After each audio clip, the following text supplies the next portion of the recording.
Hello दोस्तों, मैं आप सभी का स्वागत करता हूं अपने YouTube चैनल एक्सप्लोर नोवेल्स 2.0 में। मैं अपने चैनल पर सभी प्रकार के नोवेल्स को समराइज और एक्सप्लेन करता हूं। अध्याय 41, टकी बुक स्टोर। ये बहुत ही रियल है। मुझे पता था कि टकी बहुत शक्तिशाली है। यह अब राज्य का सबसे बड़ा चैटिंग सॉफ्टवेयर है ना? आयुष ने अपनी नाक सिकुड़ी। ये चीज़ उसके पिछले जीवन के क्यू जैसी ही थी। यह कोई साधारण कंपनी नहीं थी। हाँ, ये सही है। लिंग शियाओई ने उसे सही ढंग से सूचित किया। मैंने आज सुबह मैडम से पूछा। युवा मास्टर लियू मिंगचेंग, जिसने कल आपसे झगड़ा किया था, तुर्की एंटरप्राइज के सीईओ लियू जिवेई का दूसरा बेटा है। ये तुर्की बुक स्टोर उसके नाम पर है। ये लियू मिंगचेंग टर्की एंटरप्राइज के सीईओ लियू जिवेई का दूसरा बेटा है। इस लड़के ने स्कूल में मेरे खिलाफ जाने की हिम्मत की। इससे पता चलता है कि लियू परिवार और सिंह परिवार के रिश्ते बहुत अच्छे नहीं हैं। हमारे परिवार व्यापार जगत में सबसे अधिक प्रतिद्वंद्वी हैं, अमित्र किस्म के। यदि ऐसा नहीं होता तो केवल दूसरे बेटे के रूप में अपनी पहचान के साथ वह मेरे साथ बहुत आगे जाने की हिम्मत नहीं करता। चूंकि यह टकी बुक स्टोर उसका है, इसलिए यह मामला और भी दिलचस्प है। मैं उसके साथ ठीक से खेलूंगा। चूंकि मैं चाहे जितना भी पैसा बर्बाद करूं, मैं बर्बाद ही कर रहा हूं। और मेरे माता पिता मेरे प्रति बहुत अच्छे हैं, मुझे एक बच्चे की तरह संभाल कर रखते हैं, इसलिए मैं उनके प्रतिद्वंद्वी के खिलाफ लड़ने में उनकी मदद कर सकता हूं। कम से कम पैसा तो बर्बाद नहीं होगा। मैं खुद से शानदार प्रदर्शन की उम्मीद नहीं करता, लेकिन मैं अपने प्रतिद्वंद्वी के असफल होने की कामना करूंगा। जैसे ही उसने अपने दिल में इस बारे में सोचा, हालांकि वह इसे सीधे नहीं कह सकता था क्योंकि यह उसके चरित्र से मेल नहीं खाता, आयुष ने खुशी से कहा, चूंकि यह मामला है, चलो उसके साथ एक अच्छा खेल खेलते हैं। जब तुम खाली हो तो मुझे इस टकी बुक स्टोर के बारे में सारी जानकारी और विवरण खोजने में मदद करो। उस बदमाश लियू मिंगचेंग ने स्कूल में मेरे खिलाफ जाने की हिम्मत की। मैं उसे ऐसा करने नहीं दूंगा। इस बार मैं इस मामले में अपना समय बर्बाद करूंगा। हाँ, युवा गुरु, लिंग जियाओई ने उत्तर दिया। ये देखकर कि वे स्कूल पहुंच चुके हैं, आयुष ने अपना अंतिम आदेश दिया। जहां तक कैवे एंटरटेनमेंट की बात है, लोगों को काम पर रखने की जिम्मेदारी तुम्हारी होगी। मैं इस काम में अपना हाथ नहीं डालूंगा क्योंकि मुझे इस क्षेत्र में वैसे भी कोई जानकारी नहीं है। केआनजी मुख्यालय भवन, तियानजिंग सिटी सेंट्रल, स्तर 16। सीईओ सिंह, सचिव आयुष्मान के कार्यालय में खड़े होकर वेस्ट फोर्थ लूप के विकास पर अपनी रिपोर्ट दे रहे थे। वेस्ट फोर्थ लूप पर प्रगति काफी सुचारू रूप से चल रही है। हम पहले ही जमीन के 3 टुकड़ों पर बस चुके हैं, अर्थात 60,000, 74,000 और 105,000 वर्ग मीटर। ये तीनों जमीन के टुकड़े ये लाइजियांग से बहुत दूर नहीं हैं। वहाँ मौजूदा इमारतें मुख्य रूप से पुरानी आवासीय इमारतें हैं, इसलिए लागत बहुत अधिक नहीं है। उनकी लागत क्रमशः 40 मिलियन युआन, 66 मिलियन युआन और 120 मिलियन युआन है। अंतिम वाला थोड़ा अधिक महंगा है क्योंकि इसका स्थान तुलनात्मक रूप से अधिक आबादी वाला और भीड़भाड़ वाला है। इन 3 जमीनों की कीमत अकेले 200 मिलियन युआन से ज्यादा है, लेकिन आयुष्मान ने पलक तक नहीं झपकाए। इसके बजाय उन्होंने कुछ अप्रासंगिक बातें कहीं। कल आयुष ने मुझे काफी समय तक खुश रखा। उसकी शारीरिक स्थिति में काफी सुधार हुआ है। यह अच्छी बात है। सचिव को समझ नहीं आया कि आयुष्मान क्या कहना चाह रहा था। सौभाग्य से आयुष्मान ने तुरंत ही विषय पर वापस आना शुरू कर दिया। इसलिए मैंने आयुष के लिए एक खुशनुमा माहौल बनाने के लिए कंपनी में सभी को 2000 युआन का लाल पैकेट देने का फैसला किया है। यदि लाल पैकेट दिए जाते तो यह निश्चित रूप से अच्छी बात होती। सचिव ने जल्दी से झुककर कहा, तो फिर मैं सबसे पहले आपको धन्यवाद दूंगा, सीईओ सिंह। आयुष्मान ने धुआं मुंह में लिया, मुस्कुराया और कहा, मुझे लगता है कि हालांकि आयुष को फिजूल खर्ची पसंद है, लेकिन इससे उसके शरीर को बेहतर बनाने में मदद मिली है। यह अच्छी खबर है। संदेश पहुंचाएं, निवेश पूंजी को 400 मिलियन युआन तक बढ़ाएं और ये लाइजियांग के आसपास कुछ और जमीन खरीदें। अगर और जमीन नहीं है तो उन आवासीय संपत्तियों को खरीदें जो बिक्री पर हैं, ताकि आयुष को मजे के लिए कुत्ते पालने का मौका मिले। ये सुनकर सचिव ने तुरंत अपनी रिपोर्ट जारी रखी। सीईओ होंग, हमारे लोग पहले से ही यह काम कर रहे हैं। बस यही, बस क्या कोई समस्या है? आयुष्मान ने हैरान स्वर में पूछा। हाँ, सचिव ने आयुष्मान को एक दस्तावेज दिया। वर्तमान में खरीद के लिए उपलब्ध भूमि के केवल ये 3 टुकड़े हैं। बाकी पहले से ही विकसित किए जा चुके हैं। इसके अलावा कल रात हमने बिक्री के लिए उन सामान्य आवासीय संपदाओं को खरीदना शुरू कर दिया, लेकिन बहुत ज्यादा नहीं। हमने उनमें से केवल 30 कुछ खरीदे और हमने कुल 22 मिलियन युआन या उससे ज्यादा खर्च किए। ओह, इतना कम? सिंह वेगुओ कुछ देर चुप रहा। फिर चेनहुई बिल्डिंग और फेग्युआन झील वाली पहाड़ी के बारे में क्या बातचीत कैसी रही? सचिव ने बताया, इन दोनों जगहों के लिए बातचीत बहुत आसानी से हो गई। चेनहुई बिल्डिंग के लिए मांगी गई कीमत 32 मिलियन युआन थी। हमें लगता है कि हम इसे कम कीमत पर प्राप्त कर पाएंगे। फेग्युआन झील के लिए राष्ट्रीय संसाधन ब्यूरो ने बहुत अधिक कीमत नहीं मांगी, केवल 55 मिलियन युआन। लेकिन प्रक्रियाएं थोड़ी जटिल हैं, इसलिए हमें अभी भी कुछ समय चाहिए। लगता है कि वर्तमान में मुश्किल हिस्सा ये लाइजियांग के आसपास का आवासीय क्षेत्र है। आयुष्मान ने हल्के से मेज थपथपाए।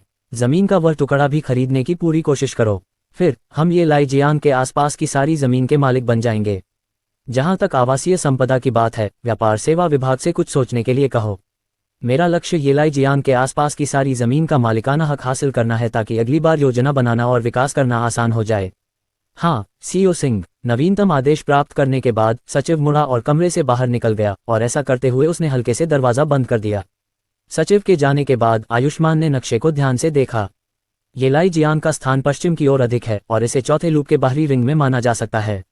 अगर आयुष ने फेग्युआन झील के पास पहाड़ी पर अपनी नज़र नहीं रखी होती तो मैं इस क्षेत्र को ध्यान से नहीं देख पाता। अगर यहाँ के आसपास की ज़मीन को एक साथ जोड़ा जा सकता है, हालांकि यह चौथे लूप का बहुत छोटा हिस्सा है, अगर इसे ठीक से विकसित किया जाए तो संभावनाएं काफ़ी अच्छी दिखती हैं। हम एक पैदल यात्री सड़क बना सकते हैं और पार्कों से जुड़ने वाली कुछ सड़कें खोल सकते हैं। फिर होटल, रेस्तरां और मनोरंजन सभी एक ही जगह पर होंगे। ऐसा लगता है कि अब सबसे मुश्किल काम सबसे सस्ते रिहायशी इलाके हैं। अगर ये आम लोग सहयोग नहीं करते हैं तो ये बहुत मुश्किल काम होगा। आखिरकार हम उन्हें दूर जाने के लिए मजबूर नहीं कर सकते। चलो अभी खबर का इंतजार करते हैं। वैसे भी जल्दबाजी करने का कोई मतलब नहीं है। अगर 400 मिलियन युआन पर्याप्त नहीं है तो 500 मिलियन युआन का इस्तेमाल करें। अगर 500 मिलियन युआन पर्याप्त नहीं है तो 600 मिलियन युआन का इस्तेमाल करें। जब तक आयुष को ये पसंद है मैं उसे बड़े पैमाने पर खेलने दूंगा। वैसे भी इस बच्चे की नज़र बहुत खराब नहीं है। हे। ठीक है, ये सारी ज़मीन खरीदने के बाद मैं फेग्युआन झील की पहाड़ी पर कुछ विला बनाऊंगा। फिर हम वहां जाकर आराम कर सकते हैं और नाव भी चला सकते हैं। ये निश्चित रूप से बहुत अच्छा लगेगा। ... उसी समय ये लाइजियांग के आसपास के आवासीय क्षेत्र में। बूढ़े आदमी, क्या तुमने सुना है? एक अमीर परिवार का एक युवा मालिक इस इलाके में संपत्ति खरीद रहा है। माना जाता है कि वह कुत्तों को पालने के उद्देश्य से है। कुछ परिवार जो मुझे अपनी संपत्ति बेचते हुए मालूम थे, उन्होंने अपनी संपत्ति सफलतापूर्वक बेच दी है, और वह भी अच्छी कीमत पर, एक बूढ़ी महिला ने अपने साथी से कहा जब वह स्वेटर बुन रही थी। बूढ़ा आदमी बांस की कुर्सी पर लेटा पंखा हिला रहा था और चाय पी रहा था। तो क्या हुआ अगर वे बेच देते हैं? इससे हमारा क्या लेना देना है? मैं सोच रही थी, चूंकि हमारा पोता पहले से ही इतना बड़ा है तो क्यों ना हम अपना घर भी बेच दें। फिर हम 2 छोटे घर खरीद लेंगे। वैसे भी हम दोनों का इतने बड़े घर में रहना बेकार है। तुम क्या सोचती हो? बूढ़ी औरत ने स्वेटर नीचे रखा और कहा, हमारे आसपास देखो, ये 90 वर्ग मीटर का घर हम दोनों के साथ बहुत खाली है। अया, तुम बच्चे के सामान में दखलंदाजी क्यों कर रहे हो? नहीं, मैं घर नहीं बेच रहा हूँ। बेचने के बाद भी हमें दूसरी जगह जाना पड़ेगा। ये बहुत परेशानी वाली बात है। बूढ़े ने बुदबुदाया और अपना शरीर दूसरी तरफ घुमा लिया। ये सच है, तो चलो इसे नहीं बेचते। हम देखेंगे कि अगली बार क्या होता है, फिर फैसला करेंगे। अध्याय 42। अरे, सुना है, लगता है कि हाल ही में किसी ने यहाँ घर खरीदे हैं। कहा जाता है कि एक अमीर परिवार का युवा मालिक कुत्तों को पालने के लिए घर खरीद रहा है। मैं आज सुबह पूछने गया था, यहाँ के लगभग सभी घर बिक चुके हैं। अब तो किराए के लिए भी कोई घर नहीं है। अमीरों की दुनिया ऐसी नहीं है जिसे हम समझ सकें। सिर्फ कुत्तों को पालने के लिए इतने सारे घर खरीदना, हे, उसके पास इतना पैसा है कि वह उसे बर्बाद कर रहा है।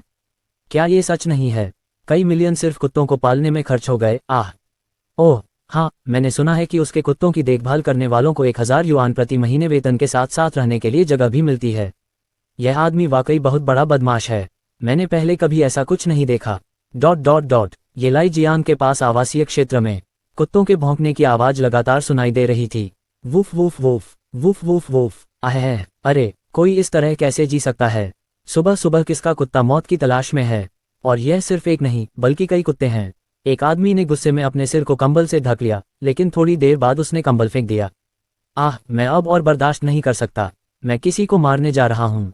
यह क्या बकवास है? ये तो ऐसा है जैसे मेरे कानों में मक्खियों का झुंड भिनभिना रहा हो। मैं किसी को मारने जा रहा हूँ। ओह नहीं, मैं कुत्तों को मारने जा रहा हूँ। उसकी पत्नी ने उसे पकड़ लिया और बोली, अब और जीना नहीं चाहते। कुत्तों को पालने वाला एक बहुत अमीर घराने का युवा मालिक है।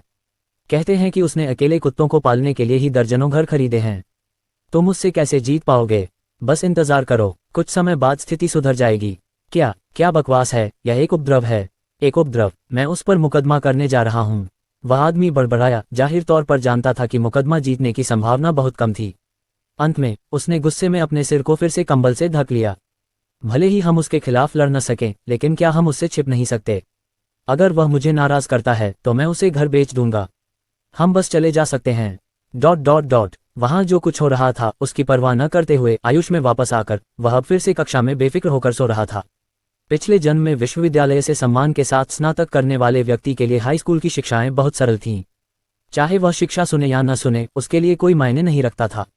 एक पाठ के दौरान वह अपना चेहरा बाईं ओर करके सोता था। जब वह इस स्थिति से थक जाता था तो वह करवट बदल लेता था और दूसरे पाठ के लिए दाईं ओर मुंह करके सोता था। जब वह जागा तो उसने अपना फोन निकाला। उसमें लिंग शियाओई द्वारा भेजा गया एक संदेश था। युवा मास्टर, मनोरंजन कंपनी ने भर्ती शुरू कर दी है। एक टीम हमारे साथ जुड़ने के लिए सहमत हो गई है। मास्टर पहले से ही चेन हुई बिल्डिंग के स्वामित्व को हस्तांतरित करने की व्यवस्था कर रहे हैं। ये बहुत जल्द हो जाना चाहिए। इस विषय में बोलते हुए उन्होंने कहा कि ऐसे सक्षम सहायक के होने से उन्हें वास्तव में बहुत सी परेशानियों से छुटकारा मिला। आयुष ने संदेश के साथ उत्तर दिया, बहन न्यानवेई के साथ चीजें कैसी चल रही हैं? क्या उसने अभ्यास शुरू कर दिया है? खेल स्टेडियम के बारे में क्या? वे अब मंच बनाना शुरू कर सकते हैं। मैं सबसे अच्छा उपलब्ध मंच चाहता हूँ। और विज्ञापनों के पैमाने को बढ़ाएं। अभी के लिए वेस्ट फोर्थ लूप के आसपास के क्षेत्र में विज्ञापन दें। नारा लगाएं, निःशुल्क संगीत कार्यक्रम, सभी का स्वागत है। मेरी केवल एक शर्त है, संगीत कार्यक्रम के दौरान उपस्थित लोगों की संख्या अधिक होनी चाहिए। मैं नहीं चाहता कि कुछ हजार लोग इधर उधर बिखरे हों। लिंग शियाओई का जवाब बहुत जल्दी आया, ठीक है, मुझे समझ आ गया। लेडी न्यानवेई ने कैवेई एंटरटेनमेंट के साथ आधिकारिक तौर पर अनुबंध पर हस्ताक्षर किए हैं। हमने उनकी पिछली कंपनी के साथ अनुबंध तोड़ने के लिए कुल 200,000 युआन का भुगतान किया। ओह, ठीक है, यंग मास्टर, मैंने टकी बुकस्टोर के बारे में अधिकांश जानकारी एकत्र कर ली है। मैं इसे आपके लंच ब्रेक के दौरान आपको दे दूंगा। आयुष, ठीक है, मैं उसे धोखा देने की कोई योजना सोचूंगा। हम्फ। एक अनुभवी संगीत निर्माता होने के नाते शेंग वेनशी और उनके 2 अन्य सहकर्मी नए गानों की ऑडिटिंग और सिफारिश करने के प्रभारी थे। हेवनली स्टेट की सबसे लोकप्रिय संगीत प्रसारण सॉफ्टवेयर कंपनी कुगे में उनके जैसे लोगों के 6 समूह मौजूद थे। शेंग वेनशी का काम योग्य गानों को अलग अलग रैंक में वर्गीकृत करना और उन्हें कुगे सॉफ्टवेयर पर डालना था ताकि उनकी रैंक के अनुसार जनता के लिए सिफारिश की जा सके। ये काम बहुत मज़ेदार लग रहा था, लेकिन व्यवहार में ये बिल्कुल उल्टा था। हालांकि ज्यादातर गाने पहले ही सुने जा चुके थे, फिर भी वे कानों को अजीब लग रहे थे। ये कहना अतिशयोक्ति नहीं होगी कि कान शैतानी आवाज़ों से भरे हुए थे, खासकर तब जब उसे दिन ब दिन, साल दर साल ऐसा करना पड़ता था। शेंग वेनशी को लगा कि यह स्वर्ग के आशीर्वाद के कारण ही था कि उसे पहले से ही मानसिक रूप से टूटन का सामना नहीं करना पड़ा। सुबह सुबह जब शेंग वेनशी बेसुध होकर अस्पष्ट गाने सुन रहा था तो उसका सहकर्मी अचानक उत्साह से दौड़कर आया। उसके चेहरे पर प्रेम विह्वल भाव था और उसकी लार लगभग टपक रही थी। बूढ़े शेंग, मुझे कल एक खजाना मिला। एक खजाना? तुमने जुए में 5 मिलियन युआन जीते। शेंग वेनशी ने अपने सहकर्मी के सामने हाथ हिलाया। तुम इतने उत्साहित क्यों हो? क्या तुम्हें वह मिशन याद है जिसे हमने स्वीकार किया था? वह जो फिल्म विंड परसुआ के थीम गीत से संबंधित था। उसके सहकर्मी ने अपनी लार पोंछी और लाइट बल्ब जैसी आंखों से शेंग वेनशी को घूरने लगा। मुझे ऐसे मत देखो जैसे तुम कोई सुनहरी मछली हो। शेंग वेनशी ने चौंक कर 2 बार कदम पीछे खींचे। मुझे मिशन के बारे में पता है। उच्च अधिकारियों ने हमें थीम गीत चुनने में मदद करने के लिए कहा था, लेकिन समस्या यह है कि अभी तक कोई उपयुक्त गीत नहीं मिला है। क्यों? क्या आपको कोई संभावना मिल गई है? मुझे सुनाओ। विंड परसुआ पिछले कुछ वर्षों में हेवनली स्टेट में बनी दुर्लभ प्रमुख फिल्मों में से एक थी। इस फिल्म के निर्माण में 8 मिलियन युआन या उससे अधिक की लागत आई थी।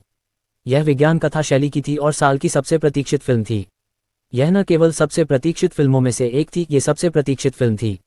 इस वजह से इस फिल्म के लिए उपयुक्त थीम गीत खोजने का मिशन असाधारण रूप से कठिन था। मैंने न केवल गाना ढूंढा बल्कि उसे चुपके से रिकॉर्ड भी कर लिया। ये कहते ही उसके सहकर्मी के मुंह में पानी आ गया। तुम्हें अंदाजा नहीं है कि वह महिला कितनी सुंदर है। वह बहुत सुंदर है और उसका गाना बहुत बढ़िया है। बकवास बंद करो, जल्दी करो और मुझे रिकॉर्डिंग दिखाओ। हालांकि उसने ये कहा, शेंग वेनशी को अभी भी अपने दिल में थोड़ी उलझन महसूस हुई। अपने सहकर्मी की बातें सुनकर, ये गायक कोई नया और बहुत प्रसिद्ध नहीं होना चाहिए। इस तरह की प्रमुख रूप से निर्मित फिल्म में किसी नए व्यक्ति के गाने को थीम गीत के रूप में इस्तेमाल करने की संभावना इतनी कम थी कि यह किसी के भी रोंगटे खड़े कर देने वाली थी। लेकिन एक संगीत निर्माता होने के नाते उन्हें यह भी पता था कि संगीत उद्योग में सभी बड़े और छोटे सेलिब्रिटीज को जानना जरूरी है। चूंकि उनके सहकर्मी को गायक का नाम नहीं पता था, इसलिए वह व्यक्ति उद्योग में नया ही होगा। सौभाग्यवश उनके सहकर्मी ने तुरंत कैमकॉर्डर निकाल लिया, फिर मेमोरी कार्ड निकालकर उसे कंप्यूटर से जोड़ दिया। कुछ ही देर बाद रिकॉर्डिंग सामने आ गई। यह एक हलचल भरे और शोरगुल भरे माहौल में लिया गया था। वीडियो की शुरुआत में इस दृश्य ने शेंग वेनशी की भौहें सिकोड़ दीं। कोई ऐसी जगह पर गाने वाला, वह कितना अच्छा गा सकता है। शेंग वेनशी को थोड़ा संदेह हुआ। क्या तुम्हें यकीन है कि तुम मुझसे मजाक नहीं कर रहे हो? वीडियो देखने के बाद तुम्हें समझ में आ जाएगा। उसका सहकर्मी स्क्रीन पर ध्यान से देख रहा था। उसकी लार फिर से टपक रही थी। वह बाहर आ रही है, वह बाहर आ रही है। बहुत जल्दी ही एक युवा लड़की मंच पर प्रकट हुई। उसके बाल कमर तक लटके हुए थे और उसका शरीर दुबला पतला था। एक साधारण परिवार की सुंदर लड़की का स्वभाव महसूस किया जा सकता था, लेकिन शेंग वेनशी के प्रतिक्रिया करने से पहले ही उसका स्वभाव एक पल में बदल गया। आजकल आमतौर पर इस्तेमाल किए जाने वाले शब्दों का इस्तेमाल करते हुए वह मंच से दूर एक प्राप्त करता थी और तुरंत एक दाता में बदल गई। स्वभाव में मजबूत अंतर ने शेंग वेनशी के दिल को लगभग बाहर निकलने पर मजबूर कर दिया। मंच पर मौजूद लड़की ने कहा, मैं ये गाना लाइटनिंग परस्यूट सभी को समर्पित करती हूँ। ऊर्जावान संगीत बज रहा था। लड़की की स्पष्ट और मर्मस्पर्शी आवाज कानों के लिए बिजली की तरह थी। 3 मिनट बीत गए, जिससे शेंग वेनशी पूरी तरह से हैरान हो गया। पूरे 30 सेकंड तक हैरान रहने के बाद शेंग वेनशी ने अपने सहकर्मी का गला घोंट दिया। यह महिला कौन है? मुझे अभी बताओ, वह कौन है? मैं उसे कैसे ढूंढ सकता हूँ? अभी। अध्याय 43। छोड़ो, छोड़ो, मैं मर रहा हूँ, मैं मर रहा हूँ। उसके सहकर्मी का गला लगभग तब तक घोंटा गया जब तक कि वह सांस नहीं ले पाया। तुम हत्या कर रहे हो। फिर शेंग वेनशी ने उसके कंधों को दबाना शुरू कर दिया और उसे जोर से हिलाया। यह महिला अब कहाँ है? मुझे अभी उसके पास ले आओ। उसका गाना फिल्म के थीम सॉन्ग के लिए सबसे उपयुक्त है। यह एकदम सही है। उसके सहकर्मी ने गहरी सांस ली, खेतों में काम कर रही बूढ़ी बूढ़ी गाय की तरह हाँफते हुए। तुम इतनी जल्दी में क्यों हो? हफ, ऐसा नहीं है कि मैं तुम्हें नहीं बताऊंगा। हफ, ऐसा कैसे है? यह महिला बुरी नहीं है ना? जब मैंने कल उसे गाते हुए सुना तो मैं तुरंत उसका वफादार प्रशंसक बन गया। शेंग वेनशी उन्मत्त हो गई। आह, बकवास बंद करो। मुझे पता है कि तुम उसके वफादार प्रशंसक हो, मैं भी हूँ। लेकिन मैं जो पूछ रही हूँ वह यह है कि मैं उसे कैसे ढूंढूं? मैं उसे कैसे ढूंढूं? अभी यह चर्चा करने का समय नहीं है कि तुम वफादार प्रशंसक हो या नहीं। अब तक उनके सहकर्मी ने आखिरकार अपनी सांस संभाल ली थी। कल रात मैं ऊब गया था और मैंने अपने दोस्त से सुना कि वेस्टफोर्थ लूप में ये लाइजियांग नाइट क्लब पूरी तरह से मुफ्त था, इसलिए मैं चला गया। जब मैं पहुंचा तो भीड़ शानदार थी। आह, जल्दी मत करो, मैं ये कहने जा रहा हूँ, सच में। शेंग शिवेन की तीखी निगाहों को महसूस करते हुए उसने जल्दी से कहा, मैं बस शुरुआत को छोड़ दूंगा। जब यह महिला मंच पर गई तो भीड़ पूरी तरह से भड़क उठी। उसने कुल 2 गाने गाए। मुझे लगा कि यह लाइटनिंग परस्यूट फिल्म के थीम गीत के लिए उपयुक्त था, इसलिए मैंने उस पर विशेष ध्यान दिया। फिर मुझे पता चला कि वह लग रही थी। मैं इसे कैसे कहूँ? लगता है क्या तुम मुझे घबराहट से मरवा दोगे? क्या यही चाहते हो? शेंग वेनशी को तुरंत गुस्सा आ गया। अपने सहकर्मी की बात सुनकर ही उसकी सांस फूलने लगी। वह एक अमीर परिवार के युवा मालिक की मालकिन लग रही थी, लेकिन ऐसा भी नहीं लग रहा था। युवा मालिक केवल 17 या 18 साल का था और उनका रिश्ता बहुत करीबी नहीं लग रहा था। लेकिन अगर कोई और रिश्ता है तो मैं नहीं बता सकता। एक लंबे भाषण के बाद उनके सहयोगी ने आखिरकार निष्कर्ष निकाला। मूल रूप से वह निश्चित रूप से उस युवा मालिक से संबंधित है। वह युवा मास्टर कौन है? क्या तुम्हें पता चला? शेंग वेनशी ने उत्सुकता से पूछा। बेशक, उसके सहकर्मी ने अपना चश्मा नाक पर चढ़ाया। ये सिंह परिवार से यंग मास्टर आयुष है। आपने निश्चित रूप से उसके बारे में पहले सुना होगा। ये नाम सुनते ही शेंग वेनशी ने अपनी जीभ काट ली।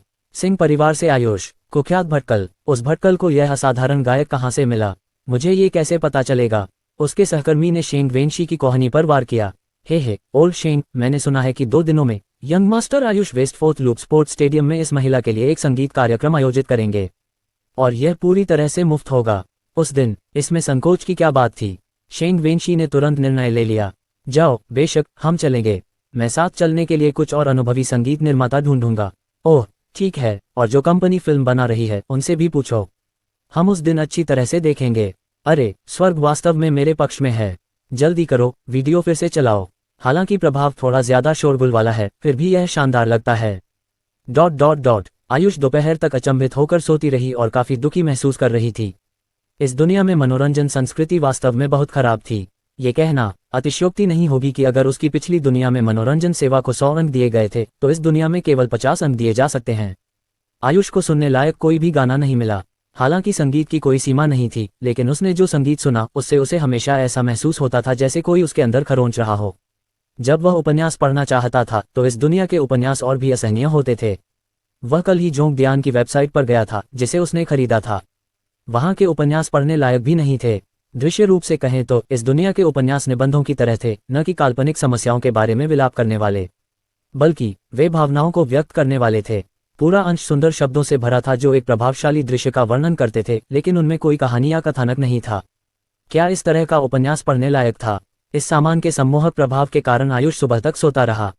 उपन्यास के आरंभ के 3 अध्याय पढ़ने के बाद वह तुरंत सो गया था।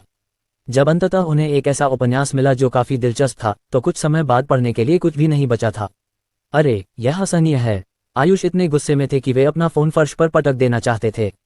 जब वे एक महत्वपूर्ण भाग पर पहुंचे तो कोई और अध्याय नहीं बचा था। वे शेष अध्यायों का अनुमान भी नहीं लगा पाए क्योंकि लेखक ने पढ़ना छोड़ दिया था। आयुष, जो हमेशा अपनी जीवन शैली को बेहतर बनाने के लिए फिजूल खर्ची को एक साधन के रूप में देखते थे, इस बात को कैसे स्वीकार कर सकते थे। इसलिए जब उसका लंच ब्रेक आया तो आयुष अपनी कार में घुसा और सीधे शियाओई से पूछा, शियाओई, उस जोंगडियान वेबसाइट पर ज्यादातर उपन्यास बिल्कुल भी दिलचस्प नहीं हैं। जब मुझे आखिरकार एक ऐसा उपन्यास मिला जो स्वीकार्य था तो लेखक ने वास्तव में आधे में ही छोड़ दिया था। इससे मैं बहुत उदास हो गया। मुझे कुछ ऐसे लेखकों को खोजने में मदद करें जिनकी अपनी अनूठी लेखन शैली हो, ताकि मैं ज्यादा कहानी और कथानक वाले कुछ उपन्यास लिख सकूं। उनका काम सिर्फ पूर्णकालिक उपन्यास लिखना है।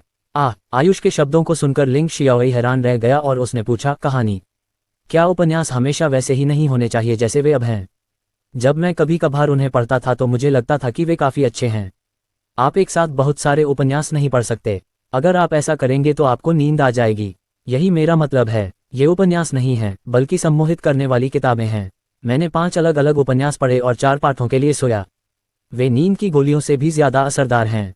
इस दुनिया के कुछ उपन्यास उसके पिछले जीवन में एक निश्चित द्वीप देश के उन हल्के उपन्यासों के समान थे। आयुष ने सुस्ती से कहा, मुझे जिस तरह का उपन्यास चाहिए वह ऐसा नहीं है। मुझे ऐसे उपन्यास चाहिए जो, ऐसे उपन्यास जो लड़ाई और हत्या से भरे हों। तुम मुझे घूरते हो और मैं तुम्हें पीटता हूँ। तुम मुझे एक वाक्य से डांटते हो और मैं तुम्हारे पूरे परिवार को मार डालूंगा। क्या इस तरह के कोई उपन्यास हैं? लिंग शियाओई को आयुष की बातें सुनकर लगभग घुटन सी महसूस हुई। उसने उसे देखा, स्तब्ध होकर, और कहा, मैं अपनी पूरी कोशिश करूंगी। ऐसा कुछ होना चाहिए। अगर कोई नहीं है तो कुछ ऐसे लेखकों को खोजे जो सरल भाषा में लिखते हैं और उनसे मेरे लिए कुछ ऐसे उपन्यास लिखने के लिए कहें। आयुष ने कहा, और साथ ही जो उपन्यास मुझे स्वीकार्य लगा उसका नाम इविल एनर्जी जैसा कुछ था। संपादक से लेखक से संपर्क करने के लिए कहें। मुझे परवाह नहीं है कि वह क्या करता है, लेकिन ये सुनिश्चित करें कि वह लेखक मेरे लिए कहानी लिखना जारी रखे। लिंग जियाओई, सब ठीक है। मैं मरने की हद तक ऊब गया हूँ। ठीक है, मेरे लिए सिस्टर न्यानवेई के गानों की एक कॉपी बनाओ। उनके गाने मुझे ज्यादा पसंद हैं। आयुष खिड़की से टिक गया। और साथ ही वह टकी बुक स्टोर वर्तमान में क्या स्थिति है? मुझे ज्यादा विस्तार से बताओ। ठीक है, लिंग शियाओई ने तुरंत रिपोर्ट की। टकी बुक स्टोर वर्तमान में हेवनली स्टेट में सबसे बड़ा उपन्यास डेटाबेस है। वेबसाइट का आईपी साइट ट्रैफिक जोंगडियान से लगभग 10 गुना है। वहां लेखकों की संख्या भी जोंगडियान की तुलना में बहुत अधिक है। वर्तमान में ऑनलाइन उपन्यासों के संबंध में टकी बुक स्टोर प्रमुख है। इसकी स्थिति बहुत स्थिर है। लगता है ये प्रतिद्वंद्वी कमजोर नहीं है। आयुष ने पूछा, तो फिर हम उनसे कैसे जीत सकते हैं? लिंग शियाओई ने कुछ देर सोचा, फिर असहाय होकर कहा, मुझे वेबसाइट चलाने के बारे में ज्यादा जानकारी नहीं है। युवा मास्टर, क्यों न हम एक जॉब फेयर आयोजित करें और इसे प्रबंधित करने में हमारी मदद करने के लिए कुछ लोगों को काम पर रखें। हाँ ठीक है, आप समय तय करें, हम उस समय नौकरी मेला आयोजित करेंगे। आयुष ने तुरंत निर्णय लिया। ठीक है यंग मास्टर, मैं समझ गया। लिंग शियाओई ने सावधानी से पूछा, यंग मास्टर, क्या आप वास्तव में लियू मिंगचेंग के साथ सीधे प्रतिस्पर्धा करने की योजना बना रहे हैं? क्या तुम्हें अब भी पूछने की जरूरत है? आयुष ने शांति से कहा, हमारे रिश्ते वैसे भी अच्छे नहीं हैं। हमें जल्दी या बाद में एक दूसरे से लड़ना ही होगा। जो पहले वार करेगा वही जीतेगा, है ना? हा। एक पुरानी कहावत है जो बहुत उपयुक्त है, जिनके पास साधन है उन्हें बर्बाद करना चाहिए, जिनके पास साधन नहीं है उन्हें बर्बाद करने के लिए किसी को पकड़ने के साधन बनाने चाहिए। अध्याय 44। अगले कुछ दिनों तक सब कुछ शांत रहा। आयुष ने जो काम तय किए थे उन्हें 1 या 2 दिन में पूरा करना असंभव था। केवल एक चीज जो आगे बढ़ी वह थी कैवेई एंटरटेनमेंट। आयुष जैसे महाखर्चीले व्यक्ति के साथ कंपनी को सुचारू रूप से चलाने के लिए बस पैसे की जरूरत थी। कैवेई एंटरटेनमेंट को प्रकाश की गति से प्रभावशाली ढंग से स्थापित किया गया था। हालांकि यह एक छोटी कंपनी थी, एक सामान्य मीडिया कंपनी से तुलना करने लायक नहीं, लेकिन इसमें वह सब कुछ था जिसकी उम्मीद की जा सकती है। इसमें केवल प्रतिभाशाली अभिनेताओं और गायकों की कमी थी। पिछले कुछ दिनों में आयुष के लिए यह एकमात्र अच्छी खबर थी। पिछले 3 दिनों से आयुष अपने कुत्तों के साथ ये लाई जियांग से मिलने आया हुआ था। नाइट क्लब को मुफ्त में खोलकर और अन्य तरीकों से वह केवल 400,000 युआन ही बर्बाद कर पाया था, जो कि उसके स्वास्थ्य को 80 तक बढ़ाने के लिए 4 विशेषता बिंदुओं को भुनाने के लिए पर्याप्त था। आयुष प्रगति से संतुष्ट नहीं थे। इस दुनिया में बर्बादी करना न तो आसान था और न ही मुश्किल। उदाहरण के लिए, निवेश विज्ञान टीम ने सतत गति मशीन लॉन्च की थी।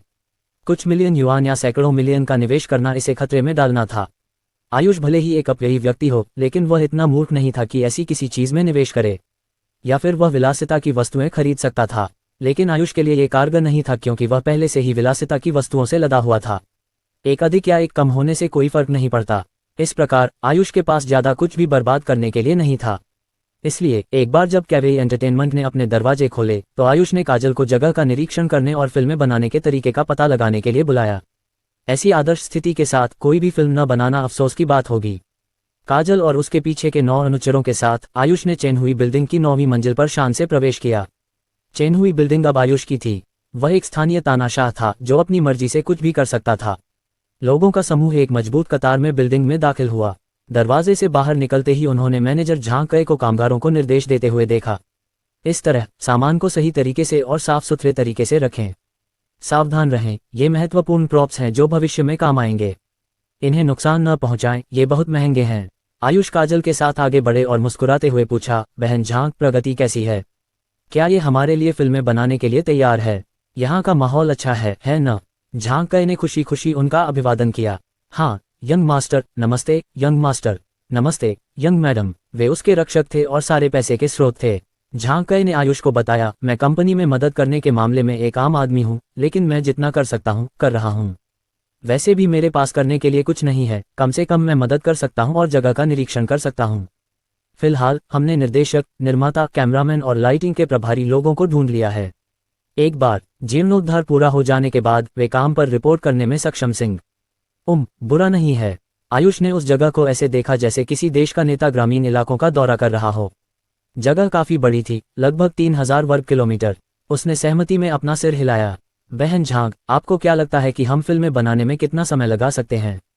फिल्में बनाने में समय बर्बाद करना बुरा विचार नहीं लगता, मुझे ये पसंद है। झांग कई ने एक पल के लिए विराम लिया। क्या उसे आयुष की बर्बादी का समर्थन करना चाहिए? अगर उसने उसका समर्थन किया होता तो आयुष के निवेश करने और पैसे खोने पर शायद कुछ न कहता, लेकिन उसे निश्चित रूप से अक्षम माना जाता। अगर उसने उसका समर्थन नहीं किया तो क्या वह एक गीली चादर नहीं होगी? वह 33 वर्षीय वयस्क थी। होशियार होना फायदेमंद था। युवा मास्टर, हमें कोई भी फिल्मांकन शुरू करने से पहले 1 और सप्ताह की आवश्यकता होगी। हमारे पास उपकरण तैयार हैं। समस्या अच्छे अभिनेताओं को खोजने की है। मैं जानता हूं कि कई प्रसिद्ध अभिनेताओं के पास पहले से ही पूरा शेड्यूल है। वे इतने कम समय में काम करने में सक्षम नहीं सिंह। अगर हम ऐसे अभिनेताओं को शामिल करते हैं जो प्रसिद्ध नहीं हैं, तो वे आपके लायक नहीं सिंह। युवा मास्टर, वैसे भी उसे कुछ तो कहना ही था। संक्षेप में निष्कर्ष ये था कि फिल्मांकन शुरू होने में कुछ समय लगेगा। काजल को आयुष का फिजूल खर्ची करना कभी पसंद नहीं आया। उसने निर्णायक टिप्पणी की, ये सही है आयुष, अगर ये तैयार नहीं है तो हमें इंतजार करना चाहिए। स्थिति का निरीक्षण करें। अगर कलाकार बढ़िया नहीं है तो कोई भी इसे देखना नहीं चाहेगा। लेकिन आयुष के पास महान अपव्ययी व्यवस्था से मिलने वाले कार्य प्रतीक्षा कर रहे थे। वह प्रतीक्षा नहीं कर सकता था। यह आसान है, हम अभिनेताओं की तलाश कर सकते हैं। अरे हाँ, क्या 3D एनिमेशन में पेशेवर हैं? अगर कोई अभिनेता नहीं है तो हम एनिमेशन बना सकते हैं। 3D animation? झांग कई ने अपना सिर हिलाया। ऐसे पेशेवर लोगों को ढूंढना बहुत मुश्किल है। एक अच्छी टीम के लिए बहुत ज्यादा पैसे खर्च करने पड़ेंगे। यंग मास्टर अमीर हो सकता है, लेकिन समस्या अवसरों की कमी है। जो टीमें फिल्मों के लिए 3D प्रभाव प्रदान कर सकती हैं, वे सभी बड़ी फिल्म या गेमिंग कंपनियों के लिए काम कर रही हैं। हमारी कंपनी नई स्थापित हुई है। ऐसी प्रतिभाओं को अपने साथ जोड़ना आसान नहीं होगा। सीधे शब्दों में कहें तो जो उपलब्ध नहीं है उसे पैसे से नहीं खरीदा जा सकता। झांग कई की बात सुनकर आयुष ने अपनी ठुड्डी रगड़ी। यह एक समस्या लगती है। जब मैं स्क्रिप्ट लेकर वापस आऊंगा तो इसे निभाने के लिए कुछ लोगों को ढूंढूंगा। यह आसान होना चाहिए। काजल ने आयुष की बात सुनी तो वह चौंक गई। तुम स्क्रिप्ट लिख रहे हो? तुम स्क्रिप्ट लिख सकते हो? मुझे मत बताओ कि यह बर्बादी के बारे में एक स्क्रिप्ट है। बर्बादी की कहानियां? आयुष काजल के जवाब से थोड़ा असंतुष्ट था। क्या तुम मुझ पर थोड़ा भरोसा कर सकते हो? भाई आयुष यहाँ सिर्फ बर्बादी करना नहीं जानता, मैं काफी रचनात्मक हो सकता हूँ। जैसे कुत्ते पालने में बर्बादी करना, तुम भी ऐसा कुछ नहीं सोच सकते। काजल ने गुस्से से मुंह बनाया। बिल्कुल नहीं, केवल एक पागल ही ऐसा कुछ सोच सकता है। आयुष हंसा। तुम ऐसा नहीं कर सकते है न? मेरी बर्बादी की सतह के नीचे एक प्रतिभा मौजूद है। ये सिर्फ एक फिल्म की स्क्रिप्ट है। मैं किसी भी क्षण इसके बारे में सोच सकता हूँ। हे, जब तुम इसे सुनोगे तो डर के मारे मर जाओगे। काजल पीछे नहीं रहना चाहती थी। मुझे इसके बारे में बताओ, तुम किस तरह की स्क्रिप्ट लिखने की सोच रहे हो? मैं वाकई सुनना चाहूंगी कि मुझे क्या डरा सकता है। 21वीं सदी की धरती से आने के बावजूद भले ही उन्होंने कभी सिनेमेटोग्राफी नहीं सीखी हो, लेकिन उनके पास विचारों की कमी नहीं थी और ये विचार धरती पर सफल रहे थे। आयुष ने आत्मविश्वास से अपनी बाहें फैलाते हुए कहा, मैं फिल्मों का राजा हूँ। मैं जो फिल्म बनाना चाहता हूँ वह एक सिटकॉम माइक्रो फिल्म है। इसका नाम होगा अनएक्सपेक्टेडली आयुष क्रिएट्स मिरेकल्स। अध्याय 45। तुम्हारा सिर फोड़ दो। अगर आयुष की तबीयत खराब न होती तो तांग मुक्सिन वाकई आयुष को मुक्का मारना चाहता था। क्या अप्रत्याशित रूप से डाली चमत्कार करता है। मैं वास्तव में चाहता हूं कि तुम अनुभव करो कि उड़ने वाली आपदा क्या होती है। यह अप्रत्याशित ही होगा कि मेरी मुट्ठी इतनी मजबूत है। अप्रत्याशित रूप से आयुष की धरती पर एक कॉमेडी सिटकॉम वापस आ गया था। शो के निर्माण में बहुत ज्यादा खर्च नहीं हुआ था, फिर भी दर्शकों की रेटिंग बहुत ज्यादा थी। यह एक माइक्रो मूवी थी जो रॉकेट की गति से प्रसिद्धि की ओर बढ़ रही थी। उच्च रिटर्न के साथ एक छोटा सा निवेश। आयुष को लगभग पूरा भरोसा था कि अगर वह इसे फिर से बना सकता है तो यह निश्चित रूप से लोकप्रिय हो जाएगा इस दुनिया के मानकों के अनुसार। हालांकि इसमें थोड़ी समस्या थी। आयुष का लक्ष्य बर्बाद करना था। अगर वह बर्बाद नहीं करता तो उसे विशेषता अंक नहीं मिल पाते। विशेषता अंक के बिना उसका स्वास्थ्य आंकड़ा नहीं बढ़ पाता। स्वास्थ्य के बिना उसका लिंग बड़ा नहीं हो पाता। उसने जल्दी से अपना रुख बदल लिया। आयुष ने अपनी ठुड्डी रगड़ी और कहा, ओम, मैंने जो कहा वह सिर्फ बच्चों का खेल था। पूरे सिटकॉम के निर्माण में सिर्फ 10,000 युआन का खर्च आएगा। कोई रास्ता नहीं, हमें कुछ और करने की जरूरत है। बच्चों का नाटक, पूरा सिटकॉम, केवल 10,000 युआन की लागत। इन कुछ शब्दों ने तांग मुक्सिन की आंखों में चमक ला दी। अब चौंकने की बारी उसकी थी।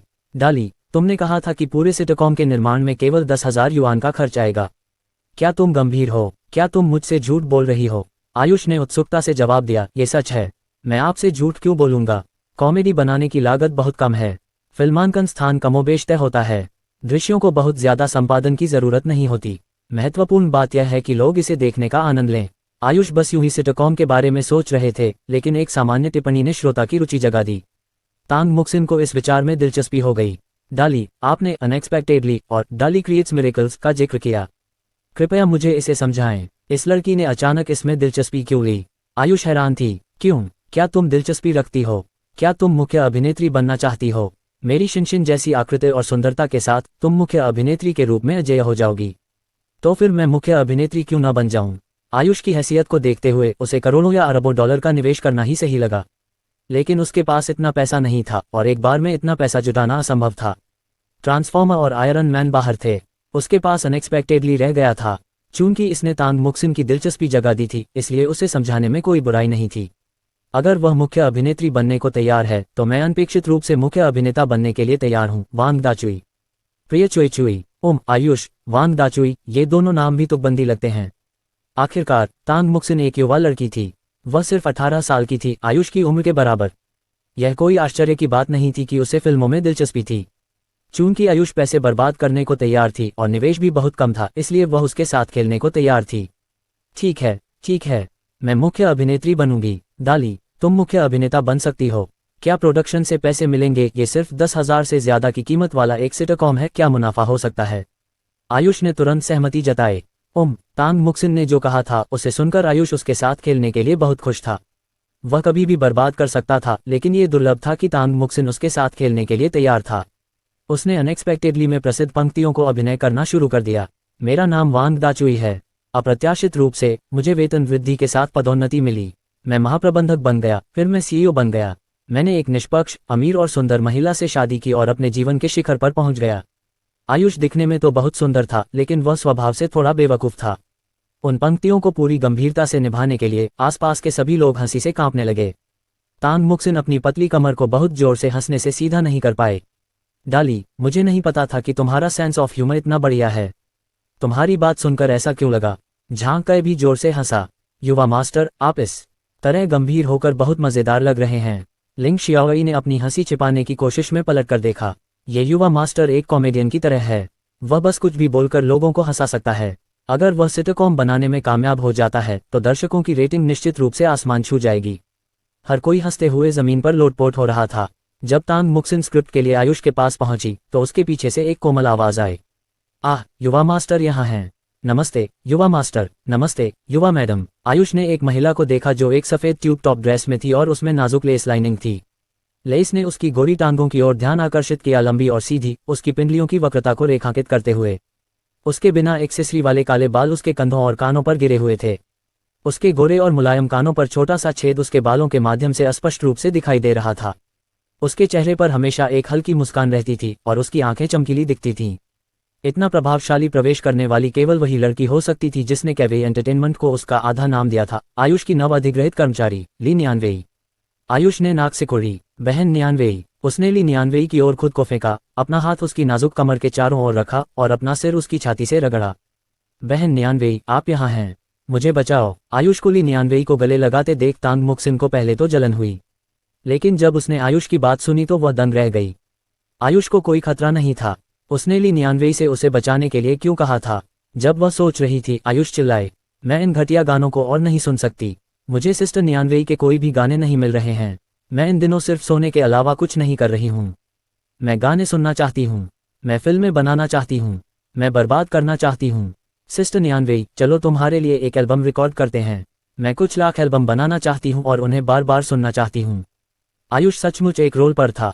ली निन्यानवे ने आयुष से बात करते हुए हंसते हुए कहा, जैसे कोई बड़ी बहन अपने छोटे भाई से बात कर रही हो जो उससे बहुत प्यार करता है। युवा गुरु, इतना परेशान मत होइए, अगर आप मेरे गाने सुनना चाहते हैं तो आप मुझे कभी भी बता सकते हैं, मैं आज अपने गाने लेकर आई हूँ, आप चाहें तो एक कॉपी बना सकते हैं। आया, अब जबकि आयुष ने ली निन्यानवे की छाती को छूने का मौका ले लिया था, साथ ही गाने भी सीख लिए थे, वह संतुष्ट था। ठीक है, मैं एक कॉपी बना लूंगा। उसने अपने पीछे खड़ी एक महिला नौकरानी को निर्देश दिया, गाने की एक कॉपी बनाओ और उन्हें मेरे सेल फोन में स्टोर करो ताकि मैं उन्हें क्लास में सुन सकूं। हाँ युवा मास्टर, नौकर ने सावधानीपूर्वक आयुष से 125,000 युआन मूल्य का लग्जरी सेल फोन लिया और जाने के लिए मुड़ गया। आयुष ने फिर से नाक भान से कुड़ी, बहन निन्यानवे, कॉन्सर्ट की तैयारियां कैसी चल रही हैं, क्या सब कुछ ठीक चल रहा है। अध्याय 46। ली निन्यानवे के चेहरे पर सबसे ज्यादा आनंद और संतुष्टि भरी मुस्कान थी जब उसने धीरे से कहा, ओम, सब बढ़िया है। यंग मास्टर, आपका धन्यवाद, हमेशा से मेरा सपना रहा है कि मैं एक कॉन्सर्ट आयोजित कर सकूं। अब मैं आखिरकार अपना सपना पूरा कर सकती हूं। बोलते हुए वह पीछे हटी और आयुष की ओर झुकी। ली निन्यानवे के लिए सुपरस्टार बनना और ढेर सारा पैसा कमाना महत्वपूर्ण नहीं था, वह बस यही चाहती थी कि उसकी प्रतिभा के लिए जाना जाए और उसके गाने पसंद किए जाएं। बस इतना ही काफी था। आयुष ने उसे अपने सपने की ओर पहला कदम बढ़ाने में मदद की थी। हर कोई कॉन्सर्ट आयोजित नहीं कर सकता, इसके लिए बहुत सारे मैनपावर, संसाधन और पैसे की जरूरत थी। इन सब के बावजूद उसे प्रसिद्धि की जरूरत थी। ली निन्यानवे अभी तक मशहूर नहीं हुए थे, लेकिन आयुष की नज़र में यह कोई समस्या नहीं थी। हेवनली स्टेट के लोगों को हर वह चीज़ पसंद थी जो मज़ेदार हो, खासकर अगर वह मुफ्त हो। एक लंबी, बिना नींद की रात में मुफ्त कॉन्सर्ट देखने में सक्षम होना, इससे ज़्यादा सुखद और क्या हो सकता है। कॉन्सर्ट आयोजित करने में सबसे मुश्किल काम आयुष के लिए सबसे आसान था, उसका उद्देश्य पैसा बर्बाद करना था। कॉन्सर्ट से पैसा कमाया जा रहा है या नहीं, इसकी उसे कोई चिंता नहीं थी। आयुष ने अपने बाल झटकते हुए हंस दिया, आया, औपचारिकता मत निभाओ, हा, मैं बस बर्बाद करना चाहता हूँ। ये सिर्फ इस बात का मामला है कि पैसा कैसे खर्च किया जाता है। इस मामले पर पैसा खर्च करके मुझे खुशी मिलती है, इसलिए मुझे धन्यवाद देने की कोई ज़रूरत नहीं है। हा, छोटी उम्र से ही उसे शायद ही कभी किसी ने इस तरह से धन्यवाद दिया हो। उसे समझ नहीं आ रहा था कि क्या करे। तांग मुक्सिन ने आयुष के चेहरे को घूरा, वह हंसते हुए बोली, डाली, तुम वाकई शर्मा रही हो। सूरज पश्चिम से उग रहा होगा, तुम आमतौर पर इतनी मोटी चमड़ी वाली होती हो, चाहे कितना भी मोटा हो, यह अभी भी मांस से बना है। थोड़ा लाल होना सामान्य बात है। आयुष ने खांसते हुए लिंग शियाओई से पूछा, जो उसके पास खड़ा था। शियाओई, कॉन्सर्ट के बारे में, स्थल के निर्माण की प्रगति कैसी है। लिंग शियाओई ने सम्मानपूर्वक उत्तर दिया, युवा गुरु, सब कुछ आपकी योजना के अनुसार सुचारू रूप से चल रहा है। यह अच्छा है। आयुष ने अपनी थोड़ी रगड़ी और कहा, ठीक है, हर कोई अपने आप घूमने के लिए स्वतंत्र है। मुझे प्यास लगी है, मैं पानी पी लूंगा, उसके बाद हम आगे बढ़ेंगे। हाँ ठीक है। जैसा कि आयुष ने निर्देश दिया था, सभी ने उसी के अनुसार काम किया। बहुत जल्द केवल लिंग शियाओई ही उसके पास रह गया। आयुष ने अपने मन में महान अपव्ययी व्यवस्था को पुकारा और वहां संख्याओं को देखा। जब उसने उन्हें देखा तो वह खुशी से झूम उठा।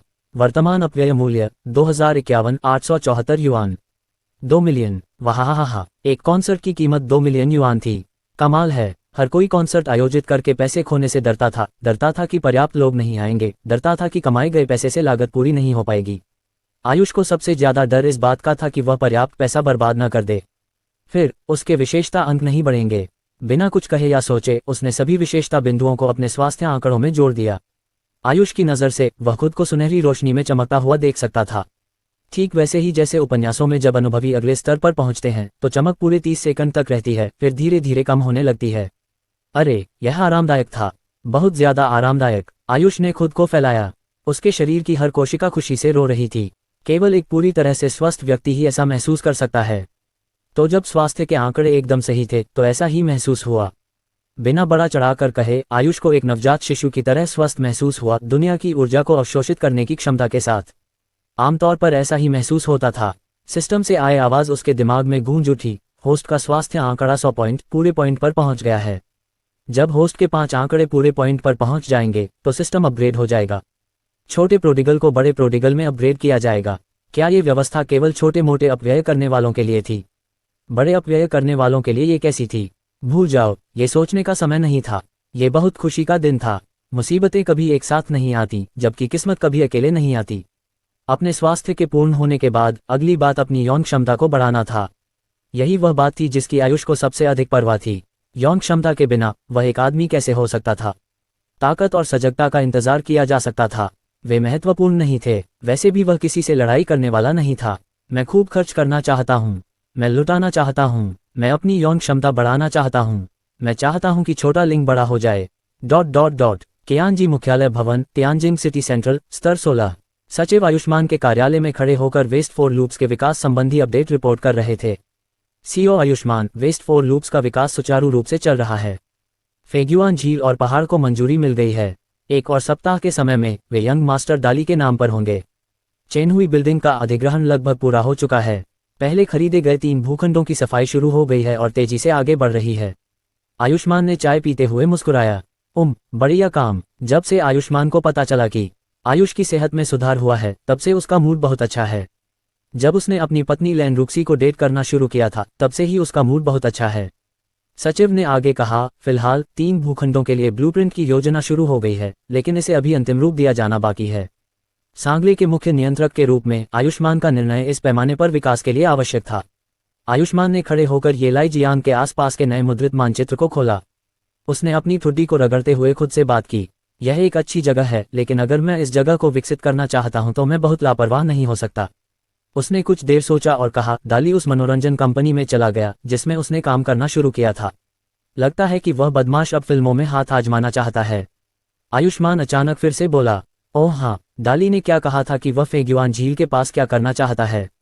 मैं उस दिन व्यस्त था और मुझे खुद उससे पूछने का मौका नहीं मिला। क्या तुमने उससे मेरे निर्देशानुसार पूछा है? सचिव को बहुत पसीना आ रहा था जब उसने उत्तर दिया, युवा मास्टर ने कहा।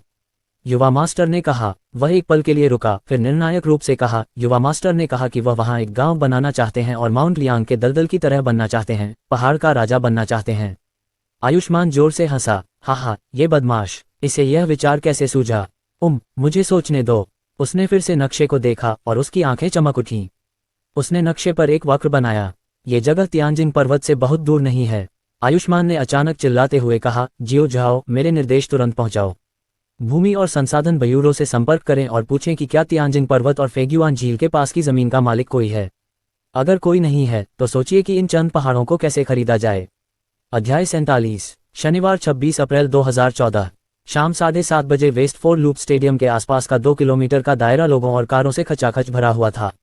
यातायात पुलिस ने यातायात को दूसरे मार्ग पर ले जाने के प्रयास में बैरिकेड्स लगा दिए थे। हर पुलिसकर्मी और सुरक्षा अधिकारी व्यवस्था बनाए रखने की पूरी कोशिश कर रहा था। हजारों, दसियों हजार युवक और युवतियां अपने लाइट स्टिक लहराते हुए कॉन्सर्ट स्थल में प्रवेश करने की प्रतीक्षा कर रहे थे। शोर इतना बहरा था कि सड़कों के किनारे लगे पेड़ों की पत्तियां हिल रही थीं। अभी भी बहुत से लोग बेतहाशा अपना रास्ता बना रहे थे। एक नज़र में सिर्फ लोगों के सिर ही दिखाई दे रहे थे। पसीने की तीखी गंध हवा में घुली हुई थी। पुलिस वाले ने लाउडस्पीकर पर चिल्लाते हुए कहा, चुप रहो, सब लोग चुप रहो। जो लोग कॉन्सर्ट देखने आए हैं वे टिकट बिक्री काउंटर से अपना टिकट ले सकते हैं। कॉन्सर्ट में प्रवेश टिकट के जरिए सत्यापित किया जाएगा। कृपया अपने टिकट पर निर्दिष्ट सीट नंबर के अनुसार बैठें। गलत सीट पर न जाएं। इतने सारे लोगों के आने का मुख्य कारण था संगीत समारोह के प्रचार के दौरान आश्चर्य का तत्व, एक रहस्यमय गायक, एक रहस्यमय मंच, रहस्यमय रोशनी और एक रहस्यमय पृष्ठभूमि। सब कुछ बहुत रहस्यमय था। जो लोग आए थे उन्हें यकीन नहीं था कि यह किस तरह का कॉन्सर्ट होने वाला है। एक बात जो निश्चित थी वह ये थी कि विभिन्न स्रोतों से लीक हुई खबर ये थी कि यह कोई साधारण कॉन्सर्ट नहीं था। अगर कोई इसमें शामिल नहीं हुआ तो उसे निश्चित रूप से इसका पछतावा होगा। अंदरूनी खबर यह भी थी कि गायिका असाधारण रूप से सुंदर थी और उसके गाने कानों को बेहद सुकून देने वाले थे। एक सुंदर गायिका जो सुंदर गीत गाती है, साथ ही एक निःशुल्क संगीत कार्यक्रम, इसे कौन छोड़ना चाहेगा। संगीत समारोह में उपस्थित हजारों लोगों का प्रभाव अपेक्षा से कहीं अधिक था। जब शेंग वेनशी उद्योग जगत के साथ या 8 जाने माने लोगों के साथ पहुंची तो भीड़ चरम पर थी। स्टेडियम में युवा पुरुषों और महिलाओं की संख्या बढ़ती जा रही थी। हर कोई उत्साहित था, थोड़ी और जगह पाने के लिए एक दूसरे को धक्का दे रहा था। हर 2 या 3 मीटर के बीच एक घबराया हुआ दिखने वाला पुलिसकर्मी व्यवस्था बनाए रख रहा था। ऐसा दृश्य दुर्लभ था। ये रहस्यमयी गायिका कहाँ से आई थी? वह इतनी भीड़ को कैसे आकर्षित कर पाई थी? उन्हें पता नहीं था कि यह सब केवल एक शब्द के कारण था, मुफ्त। एक मुफ्त संगीत कार्यक्रम अनूठा था। शेंग वेनशी और अन्य लोगों को अधिकारी से बात करने के लिए अपना रास्ता बनाने में बहुत प्रयास करना पड़ा।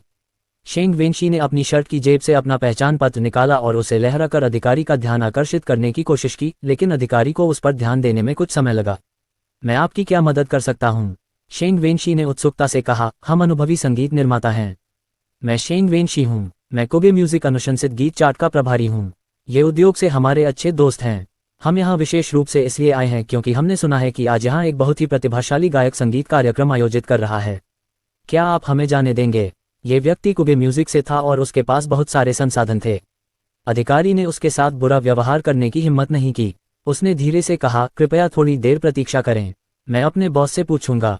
एक क्षण में अधिकारी दौड़ता हुआ वापस आया और सावधानीपूर्वक बोला, कृपया मेरे पीछे आएं और अधिक ध्यान आकर्षित न करने का प्रयास करें, शांत रहें। शेंग वेनशी और बाकी लोग कई सालों से इस इंडस्ट्री में थे और उन्हें कभी भी कम महत्वपूर्ण रहने और ज्यादा ध्यान आकर्षित न करने के लिए नहीं कहा गया था। वे अपने अधिकार और अनुभव से सभी को प्रभावित करने के आदी थे। उन्हें आमंत्रित करने वालों को बस इस बात का डर था कि उन्हें पर्याप्त प्रचार न मिल पाए। कौन सोच सकता था कि उन्हें इस तरह से कॉन्सर्ट स्थल में चुपके से प्रवेश करना होगा? लेकिन वे इसे सहन कर सकते थे, ये ध्यान में रखते हुए कि आयोजक प्रसिद्ध सुपर प्रोडिगल था। वे कुछ नहीं कर सकते थे क्योंकि वे उतने प्रभावशाली नहीं थे। आयोजन स्थल में प्रवेश के लिए वीआईपी टिकट पाने के लिए ज्यादा प्रयास किए बिना ही स्टेडियम खचाखच भर गया था। लिंग शियाओई ने किसी महत्वपूर्ण व्यक्ति के आने की स्थिति में वीआईपी टिकट पहले से ही तैयार कर रखे थे। वे आगे की पंक्ति की सीटें थीं, जो मंच के केंद्र में सीढ़ियों से केवल 2 मीटर की दूरी पर थीं। मंच पर 2 या 3 लोग साउंड सिस्टम का परीक्षण कर रहे थे, क्योंकि अभी संगीत कार्यक्रम शुरू होने का समय नहीं हुआ था।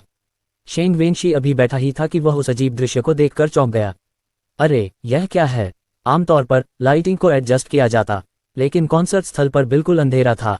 विशाल मंच मुश्किल से दिखाई दे रहा था, पीछे से रोशनी की एक भी किरण नहीं आ रही थी। चारों ओर अजीब सा लग रहा था।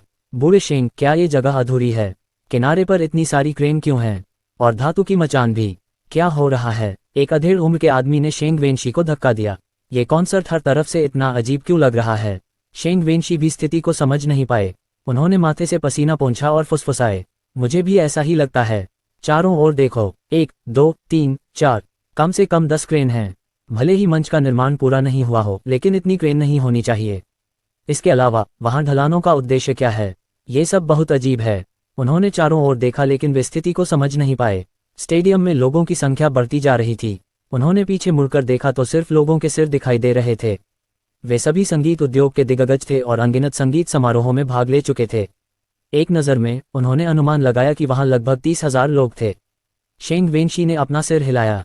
ये दृश्य वास्तव में, वह संगीत कार्यक्रम के बारे में उत्साहित होने लगा। इस गायक की अपील वास्तव में बड़ी है। मुझे याद है कि यह कम से कम 5 या 6 साल पहले की बात है जब हमने आखिरी बार इतना बड़ा दृश्य देखा था। दाढ़ी वाले आदमी ने सिर हिलाया। ये 5 साल पहले रानी वेई फांगफेंग के संगीत समारोह में हुआ था। कम से कम 35,000 लोग थे। उसके बाद कोई भी इतनी बड़ी भीड़ नहीं जुटा पाया।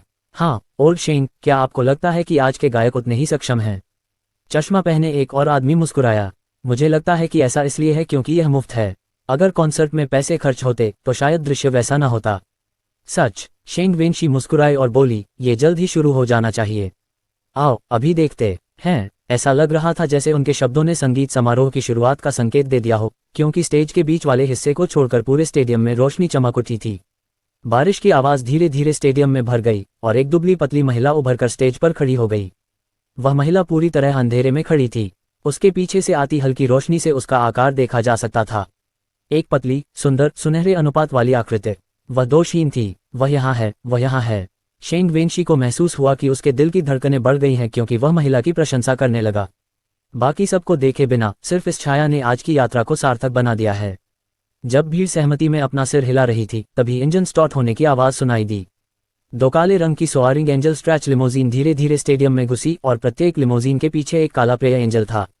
प्रत्येक प्रेय एंजल के पीछे प्रत्येक तरफ एक जेंटली स्पोर्ट्स कार थी और प्रत्येक जेंटली के पीछे कम से कम 600,000 युआन की कीमत वाली जिन्नी स्पोर्ट्स कार थी। उसके बाद एक अजमा स्पोर्ट्स कार थी जिसकी कीमत भी 600,000 युआन थी। अध्याय 48। सोआरिंग एंजल के आगे बढ़ने के साथ ही स्पोर्ट्स कारें एक एक करके स्टेडियम के बीचों बीच चली गईं। शेंग वेनशी ने जल्दी से गिनती की और लगभग अवाक रह गए। हे भगवान, यहाँ कम से कम 40 स्पोर्ट्स कारें होनी चाहिए। सिर्फ कारों की कीमत ही लगभग 30 मिलियन युआन है। दाढ़ी वाले आदमी ने आह भरी। एक अपव्ययी, वह वास्तव में एक अपव्ययी है। इस आयुष ने सिर्फ इस प्रवेश द्वार को बनाने के लिए इतना खर्च किया है। मुझे उसे सलाम करना होगा। मंच पर मचे शोर के बीच 40 स्पोर्ट्स कारों के साथ भीड़ ने लाइट स्टिक को घुमाते हुए जयकारे लगाना शुरू कर दिया, जिससे अंधेरी रात का आकाश प्रकाश में हो गया। ऐसा नहीं था कि इन लोगों ने स्पोर्ट्स कार नहीं देखे थे।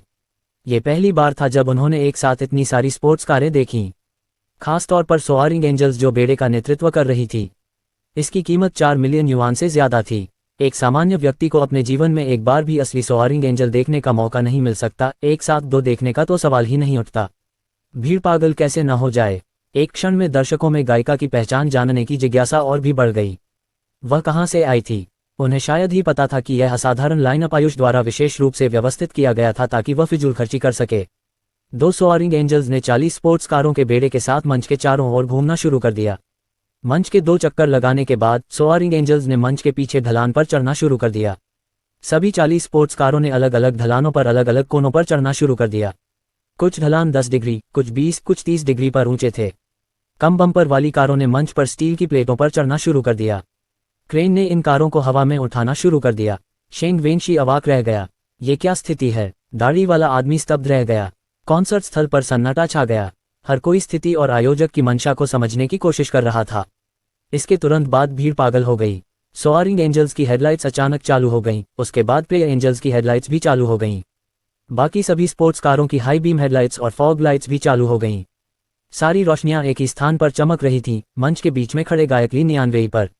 ली नियानवेई ने लाल और सफ़ेद रंग की धारीदार छोटी आस्तीन वाली एक साधारण टॉप पहनी हुई थी। इसका कॉलर और आस्तीन काले रंग के थे।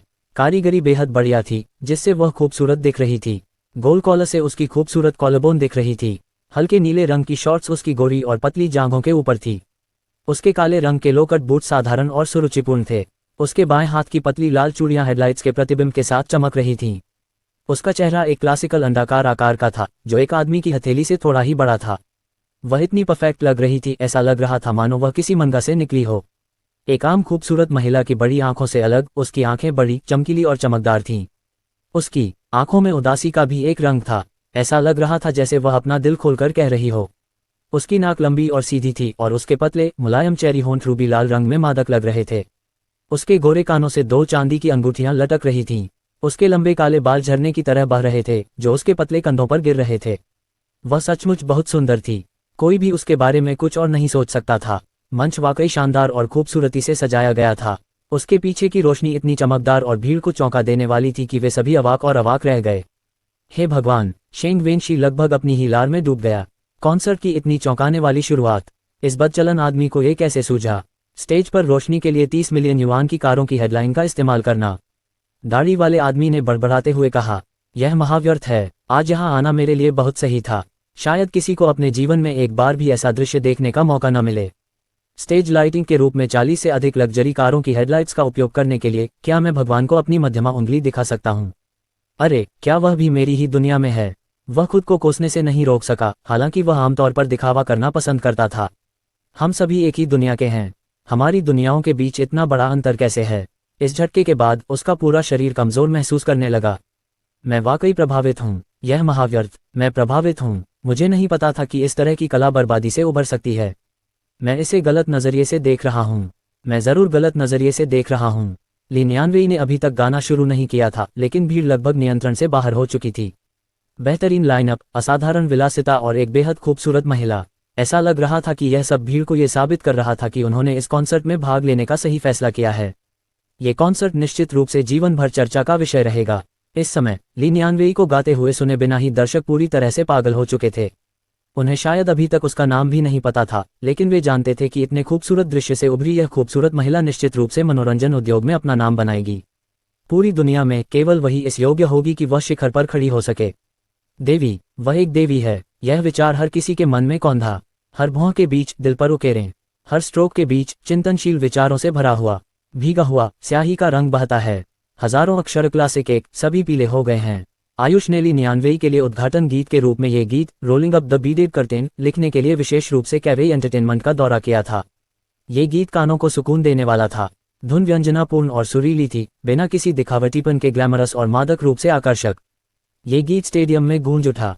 ऐसा लग रहा था जैसे सितारों की चमक खत्म हो गई हो और जो कुछ बचा था वह ली नियानवेई की आवाज़ थी। उसकी आवाज़ का वर्णन करने के लिए केवल एक शब्द था, स्वर्गीय। शेंग वेनशी और उसके साथी पूरी तरह मंत्रमुग्ध हो गए। धुन उनके दिमाग में घूमती रही। दाढ़ी वाला आदमी अपने मन में गीत के बोलों का सावधानीपूर्वक मूल्यांकन कर रहा था। प्रत्येक भौं के बीच हृदय पर उकेरे मुख्य पात्र एक सुंदर महिला है और वह अपने प्रेमी का चित्र बना रही है। पुराने दिनों में लोग पुरुषों को मूंछ और भौं कहते थे। एक पुरुष की भौं और एक महिला की त्वचा के बारे में भी कहावत है, क्या एक पुरुष सुंदर है, ये भौंहों के बीच की आभा पर निर्भर करता है। मुख्य पात्र का प्रेमी काफी सुंदर होना चाहिए। वह भौं बनाने वाली हर रेखा के साथ अपने प्रेमी को याद करती है। हर स्ट्रोक के बीच मननशील विचारों से भरा हुआ वह उन खूबसूरत यादों के बारे में सोचती है जब वे एक साथ थे। भीगने पर स्याही का रंग बहता है। हजारों अक्षर क्लासिक सभी पीले हो गए हैं। पुराने दिनों के लोग चित्र बनाने के लिए स्याही का इस्तेमाल करते थे। यह महिला संगीत, बुद्धि, बुद्धिमत्ता और कला सभी पहलुओं में एक प्रतिभाशाली व्यक्ति होनी चाहिए। उसने अपने प्रेमी की जो ड्राइंग तड़प से बनाई है उसमें उसके प्रेमी का करिश्मा और अच्छा रूप पूरी तरह से दर्शाया गया है। अपने प्रेमी के लिए उसकी तड़प पूरी ड्राइंग में है। हजारों और दसियों हजार प्रसिद्ध कवियों द्वारा हजारों अक्षर क्लासिक में लिखी गई तड़प की तुलना भी उसके चित्र से नहीं की जा सकती। अच्छा गाना, अच्छी धुन, अच्छे बोल, अच्छा गायक। अध्याय 49। सभी लोग एकदम चौंक गए। उन्होंने ऐसी आवाज कभी नहीं सुनी थी। ये शुद्ध, अदूषित पानी की एक बूंद की तरह थी जो सबके दिल को छू रही थी। ध्वनि की शुद्धता ने सभी को थरथरा दिया। संगीत समारोह में भाग लेने आए युवक युवतियां बहुत उत्साहित थे। उनकी जय जयकार और चीख पुकार एक साथ मिल गई। अगर आवाजें मूर्त होती तो स्टेडियम जमींदोज हो जाता और यह सिर्फ एक घटना नहीं होती। लेकिन उनकी जय जयकार ली नियानवेई की साफ और तीखी आवाज के नीचे दब गई। कोमल, धीमी आवाज गूंज उठी। आयुष और उसके सहपाठी स्टेडियम के वीआईपी कमरे में हंस रहे थे। बाहर का नजारा देखकर लिंगी जोर से हंसा। भाई आयुष, तुम सबसे अच्छे हो। तुम्हें इतना बढ़िया आइडिया कैसे सूझा? जिस पल हमारी गाड़ी यहाँ स्टेज पर पहुंची, भीड़ पागल हो गई। हाँ, देखो वे कितने हैरान हैं। ये कमाल है। डू शिंजेन ने वाकपटुता से कहा, मुझे अपनी उंगलियों पर ही पता था कि सिस्टर नियानवेई बड़ी सफलता हासिल करेंगी। उस दिन नाइट क्लब में उनकी आवाज ने मेरी रूह ही उड़ा दी थी। यह अद्भुत लगता है। आज के माहौल के साथ ये बहुत अच्छा लगता है। काजल ने चुपचाप देखा और सोचा, आयुष की किस्मत वाकई अच्छी है। एक गायिका जिसे उसने इतनी आसानी से अपने संरक्षण में ले लिया, उसमें इतनी क्षमता है। बहन लिंग शियाओई चीजों को संभालने में बहुत सक्षम है और ली नियानवेई भी बहुत सक्षम है। देवताओं को वाकई आयुष का साथ देना चाहिए। इस समय काजल खुद को शर्मसार होने से नहीं रोक पाए। उसने आयुष पर एक नजर। आयुष बेपरवाही से अपना पे पी रहा था और संगीत कार्यक्रम देख रहा था और समय समय पर अपनी बाहों में सेमोइड को छेड़ते हुए मुस्कुरा रहा था। व्यर्थ खर्च करना एक कौशल है, तुम सब नहीं समझोगे। सेमोइड खुशी से अपने पांडा चाओ चाओ जियाओ जियाओ बाई पर झपट रहा था। लेंग हाओ, जो हमेशा आयुष के खिलाफ जाना पसंद करता था, ने अपने दिल में हार मान ली। वह खुद को रोक नहीं पाया और बोला, ऐसी चालें चलना कोई असाधारण बात नहीं है। मैं भी ऐसा कर सकता हूँ। आसपास के सहपाठियों ने एक स्वर में कहा, चुप रहो। शुक्र है कि वे वीआईपी रूम में थे। अगर पागल प्रशंसकों ने लैंग हान की आवाज सुन ली होती तो उन्हें घसीटकर बाहर निकाल दिया जाता और पीटा जाता। मंच के बीच में खड़ी ली नियानवेई में अब वह सौम्य शर्म नहीं थी जो उसने कैवे एंटरटेनमेंट में आयुष के सामने पहले दिखाई थी। वह मंच पर एक रानी थी जो चमक से चमक रही थी और शक्ति और जीवन शक्ति से चमक रही थी। वह एक देवी की तरह आकर्षक थी। मंच ही उसका जीवन था। हजारों लोगों द्वारा प्रशंसा पाना ही उसका आह्वान था। पहला गाना खत्म होते होते तालियां बजने लगीं। अनगिनत युवा पुरुष और महिलाएं खुशी से उछल पड़े और अपनी लाइट स्टिक को जोर जोर से हिलाने लगे, मानो वे चाहते हों कि लाइट स्टिक पाउडर में बदल जाएं। ली नियानवेई ने थोड़ा झुककर कहा, मेरा नाम ली नियानवेई है। मैं बहुत खुश हूं कि आज रात मेरे कॉन्सर्ट में सभी आ सके। आप सभी का धन्यवाद। आप मेरे सबसे अच्छे दोस्त हैं। अगला गाना लाइटनिंग परस्यूट मैंने लिखा है। मुझे उम्मीद है कि सभी को ये पसंद आएगा। ली नियानवेई अचानक आंखों में आंसू लिए आयुष की ओर मुड़ी। उसने धीरे से कहा, धन्यवाद यंग मास्टर, मुझे यह मौका देने के लिए। आज मेरे जीवन का सबसे खुशी का दिन होगा। यंग मास्टर, ये यंग मास्टर कौन है? दर्शकों ने आश्चर्य व्यक्त किया। शेंग वेनशी उच्च वर्ग के ज्यादातर लोगों को जानती थी और बहुत जल्दी निष्कर्ष पर पहुंच गई। युवा मास्टर, क्या वह बहुत ज्यादा खर्चीली आयुष की बात कर रही है? अब जब हम आखिरकार जान गए हैं कि उसका नाम ली नियानवेई है तो मुझे आश्चर्य है कि वह आयुष से कैसे संबंधित है। मंगेतर, दाढ़ी वाला आदमी अपने आप में बड़बड़ाने लगा। ली नियानवेई, बुरा नहीं है। जहां तक मैं समझता हूं आयुष सिर्फ 18 साल की है। मुझे नहीं लगता कि वह आयुष की गर्लफ्रेंड है। मुझे उम्मीद है कि ऐसा नहीं होगा। तेज संगीत तुरंत शुरू हो गया। शेंग वेनशी ने सभी विचार एक तरफ फेंक दिए और चिल्लाना शुरू कर दिया। ये धुन है, ये गाना है, जल्दी से सुनो, ये वही गाना है जिसके बारे में मैंने कहा था कि ये विंड परसूअर के थीम गीत के लिए उपयुक्त है। मंच पर खड़ी स्पोर्ट्स कार की हेडलाइटें चमकने लगीं। 40 स्पोर्ट्स कारें, सभी अलग अलग कोनों में, एक लाइट शो बना रही थीं। गाना शुरू होने से पहले ही दर्शक लगातार चिल्ला रहे थे। ये गाना पहले गाने rolling up the beaded curtain से बिल्कुल अलग था, संभवतः उससे भी बेहतर। ली नियानवेई ऐसी लग रही थी जैसे वह गरज या बिजली से उभरी हो। इस गाने ने दर्शकों के दिलों को झकझोर दिया और वे सभी मंत्रमुग्ध हो गए। गाने के अलग अलग उतार चढ़ाव के साथ स्टेज के पीछे से कोहरा निकल रहा था। आयुष ने कॉन्सर्ट पर 2 मिलियन युआन यूं ही खर्च नहीं किए थे। साउंड सिस्टम की कीमत 500,000 युआन थी। मंच के दोनों ओर मौजूद प्रभावशाली ऑर्केस्ट्रा आयुष के बराबर था। कोई भी असली खर्चीला व्यक्ति कॉन्सर्ट के लिए साथ में दिए गए टेप का इस्तेमाल नहीं कर सकता था। मंच पर ली नियानवेई का करिश्मा 30 किलोमीटर प्रति घंटे की रफ्तार वाले तूफान जैसा था। चीखते चिल्लाते दर्शकों का उनकी आवाज पर जरा भी असर नहीं हुआ। इसी समय एक महिला सुरक्षा गार्डों से छूटकर लाल गुलाब का गुलदस्ता लेकर मंच पर आ गई। ली नियानवेई अपनी प्रस्तुति के बीच में महिला से गुलदस्ता नहीं ले पाए, लेकिन महिला को इससे कोई फर्क नहीं पड़ा। उसने मंच पर लाल गुलाब रखे और मंच छोड़ने से पहले ली नियानवेई को एक फ्लाइंग किस दिया। एक के बाद एक, जो लोग संगीत समारोह में भाग लेने के लिए जल्दी में थे और जिन्होंने फूल तैयार नहीं किए थे, उन्होंने मंच पर अपनी लाइट स्टिक छोड़ दी। कुछ ही समय में सुरक्षा अधिकारी दर्शकों की भीड़ से अभिभूत हो गए, जो ली नियानवेई को अपनी लाइट स्टिक देने के लिए मंच पर दौड़ पड़े। जब गाना खत्म हुआ तो मंच पर लाइट स्टिक का एक समुद्र था, जो आयुष को आश्वस्त करता था कि भले ही स्पोर्ट्स कारों की हेडलाइट्स बंद हो जाएं, लेकिन मंच पर एक भी अंधेरा स्थान नहीं होगा। दूसरा गाना खत्म होने वाला था। दर्शकों का उत्साह चरम पर था। वीआईपी एरिया में बैठे शेंग वेनशी और उनके साथी अपने माथे से पसीना पोंछते रहे। शेंग वेनशी ने पूरी ताकत से प्रार्थना की, ज्यादा उत्साहित मत हो, ज्यादा उत्साहित मत हो, मैं और 2 साल जीना चाहता हूँ, उतावले मत बनो, अगर सब सामने आ गए तो भगदड़ मच जाएगी। इंटरवल के दौरान ली नियानवेई ने आयुष को देखा। वह अत्यधिक उत्साह से रो रही थी। मेरे जीवन में यंग मास्टर आयुष से मिलना मेरे लिए बहुत बड़ी बात है। अध्याय 50। विंड परसूअर के संगीत निर्माता के रूप में डिंग चेंगजी को शेंग वेनशी द्वारा एक अज्ञात गायक द्वारा आयोजित इस संगीत कार्यक्रम में घसीटा गया था। अवचेतन रूप से उसने सोचा था कि यह समय की बर्बादी होगी। हालांकि शेंग वेनशी ने इस गायक की खूब प्रशंसा की थी, लेकिन मनोरंजन उद्योग ऐसा ही था, एक गायक की प्रसिद्धि उसकी योग्यता तय करती थी। एक गायक जो प्रसिद्ध नहीं था, उसे केवल एक अमीर आदमी के बेटे से मिलने का मौका मिल सकता था। हालांकि शेंग वेनशी ने जो वीडियो रिकॉर्ड किया था उसे साझा करने से मना कर दिया था, क्योंकि वह इसे गुप्त रखना चाहता था। उसने केवल डिंग चेंगजी से कहा था कि वह इंतजार करे और देखे। डिंग चेंगजी काफी उलझन में था।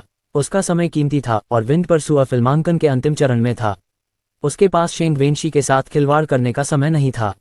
लेकिन जब वह शेंग वेनशी, दाढ़ी वाले व्यक्ति मियाओ जियान और बाकी लोगों का पीछा करते हुए कार्यक्रम स्थल पर पहुंचा, तो उसे महसूस होने लगा कि कुछ गड़बड़ है। आमतौर पर जब भी किसी अमीर आदमी का बेटा दूसरों का पक्ष लेना चाहता है तो वह इतना बड़ा तमाशा नहीं खड़ा करता। सिर्फ 40 कारों की कीमत 30 मिलियन युआन से ज्यादा है। ये सिर्फ ली नियानवेई को खुश करने के लिए नहीं हो सकता। डिंग चेंगजी ने इस असाधारण संगीत कार्यक्रम पर ध्यान देना शुरू कर दिया था। जब पहला गाना rolling up the beaded curtain खत्म हुआ तो डिंग चेंगजी को अपने दिल में गहरा सदमा लगा।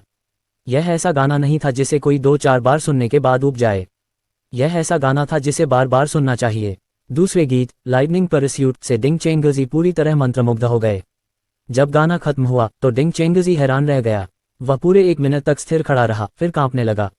वह आयोजन स्थल पर मौजूद सुरक्षा अधिकारी की ओर भागा। यही है, यही है, यही है जिसकी मुझे तलाश है। सुरक्षा, सुरक्षा, मैं पेंगुई फिल्म्स का संगीत निर्माता डिंग चेंगजी हूँ। जल्दी करो, मुझे अपने बॉस के पास ले चलो। मैं उस व्यक्ति से मिलना चाहता हूँ जिसने इस कॉन्सर्ट की योजना बनाई है। मैं उससे मिलना चाहता हूँ अभी, अभी। भीड़ इतनी जोर से ली नियानवेई का नारा लगा रही थी कि ऐसा लग रहा था जैसे हिमस्खलन हो रहा हो। सुरक्षा गार्ड सुन नहीं पा रहा था कि डिंग चेंगजी क्या कह रहा था। मिस्टर, आपने क्या कहा? मैं आपको सुन नहीं पा रहा हूँ। डिंग चेंगजी ने उत्सुकता से चिल्लाते हुए मौके पर छलांग लगाए। मैं पेंगुई फिल्म्स का संगीत निर्माता हूँ डिंग चेंगजी। जल्दी करो, मुझे अपने बॉस के पास ले चलो। ऐसी स्थिति में वह चाहे जितना भी चिल्लाए अपनी बात नहीं कह सकता था। सुरक्षाकर्मी हैरान थे और उन्हें समझ नहीं आ रहा था कि क्या हो रहा है। कई तरह की भावनाएं उमड़ पड़ीं और डिंग चेंगजी को अचानक एक विचार आया। उसने अपनी मुट्ठी उठाई और सुरक्षा अधिकारी को मुक्का मारा। तभी सुरक्षा अधिकारियों के एक समूह ने उन्हें घेर लिया और लात घूंसों से पीटा, फिर घसीट कर ले गए। ... आयुष अपने सहपाठियों के साथ मौज मस्ती कर रहा था। उन्होंने बेहतरीन फल और स्नैक्स खाए, सबसे महंगे और प्यारे कुत्तों के साथ खेले और सबसे शानदार पेय पदार्थ पिए और खूब मौज मस्ती की। भीड़ जयकारे लगा रही थी और कॉन्सर्ट सुन रही थी। तभी स्टेडियम के सुरक्षा प्रबंधक ने दरवाजा खटखटाया और अंदर घुस गया। उसने आयुष को प्रणाम किया और कहा, यंग मास्टर आयुष, एक आदमी है जो पेंगुई फिल्म्स का संगीत निर्माता होने का दावा करता है। उसका नाम डिंग चेंगजी है और वह यंग मास्टर आयुष से मिलना चाहता है। सुरक्षा प्रबंधक के चेहरे पर एक अजीब सी मुस्कान थी, मानो वह जोर से हंसने से बचने की पूरी कोशिश कर रहा हो। आयुष ने कंधे उचका दिए। ओह, उसे अंदर आने दो। क्या उसने बताया कि वह मुझे क्यों ढूंढ रहा था? सुरक्षा प्रबंधक ने असहाय होकर कहा, मुझे खेद है। मुझे डर है कि वह यंग मास्टर आयुष के पास नहीं आ सकता। यंग मास्टर आयुष को उससे मिलने जाना होगा। इतना घमंडी कौन है? मुझे खुद उससे मिलने जाना है। आयुष ने हाथ हिलाया। नहीं, सुरक्षा प्रबंधक ने अपने माथे से पसीना पोंछा। ओह, ऐसा नहीं है। श्री डिंग चेंगजी को गलती से चोट लग गई है और वे हिलने डुलने में असमर्थ हैं। वे अभी अस्पताल के बिस्तर पर लेटे हैं, इसलिए आपको वहां जाना होगा। आयुष ने बुदबुदाया। ओह, तो फिर उससे कहो कि वह रुक जाए। मैं सिस्टर नियानवेई को गाते हुए सुन रहा हूँ। सुरक्षा अधिकारी के पास वहां से जाने के अलावा कोई विकल्प नहीं था। ओह, ठीक है, पेंगुई फिल्म्स के संगीत निर्माता। आयुष ने मुंह बनाया। वह कौन है जो इतना घमंडी है? वह इतनी बुरी तरह घायल है कि चल भी नहीं सकता। मुझे उसे देखने जाना है। कितना अजीब है। जब वह सोच रहा था, किसी ने फिर से दरवाजा खटखटाया। आयुष ने अधीरता से जवाब दिया, कौन है? क्या तुम्हें नहीं पता कि मैं खुशी खुशी अपना समय बर्बाद कर रहा हूँ? अगर कोई महत्वपूर्ण काम न हो तो मुझे परेशान मत करना। क्या तुम्हें नहीं पता कि मैं वाकई बहुत व्यस्त हूँ? जब वह बोल रहा था तो दस्तक जारी रही। आयुष ने परेशान होकर जवाब दिया, शियाओई, उससे चुप रहने को कहो। जब शियाओई ने दरवाजा खोला तो एक छाया बैसाखी के सहारे दौड़ती हुई अंदर आई। क्या आप यंग मास्टर आयुष हैं? मैं पेंगुई फिल्म्स का संगीत निर्माता डिंग चेंगजी हूँ। यह मेरा नाम कार्ड है। क्या मैं जान सकता हूँ कि मंच पर गायिका मिस ली नियानवेई आपकी कंपनी की कलाकार हैं? आयुष ने पीछे मुड़कर देखा और जो कुछ उसने देखा उससे वह आश्चर्यचकित हो गया। पेंगुई फिल्म्स के संगीत निर्माता होने का दावा करने वाले इस व्यक्ति श्री डिंग चेंगजी धूल से लथपथ और गंदे थे। उनके सिर पर हर जगह गंदगी थी। उनके चेहरे पर मार मार कर उन्हें काला और नीला कर दिया गया था। उनके हाथ पर पट्टी बंधी हुई थी और उनके पैर में प्लास्टर लगा हुआ था। बैसाखी के सहारे खुद को संभालते हुए वह मजेदार लग रहे थे। आयुष के सभी सहपाठी ठहाके लगाकर हंसने लगे।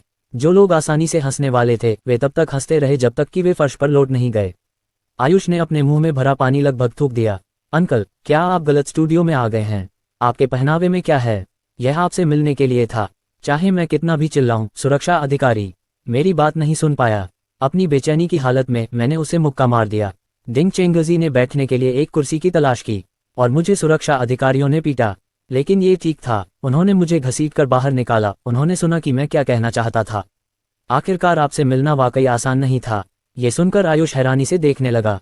इस आदमी ने सिर्फ मुझे देखने के लिए सुरक्षा अधिकारी को मुक्का मारा और खुद को पिटवाया। लेकिन सुरक्षा अधिकारी निर्दोष है। इस क्षण आयुष ने आखिरकार कहा, कॉमरेड, आपने कड़ी मेहनत की है।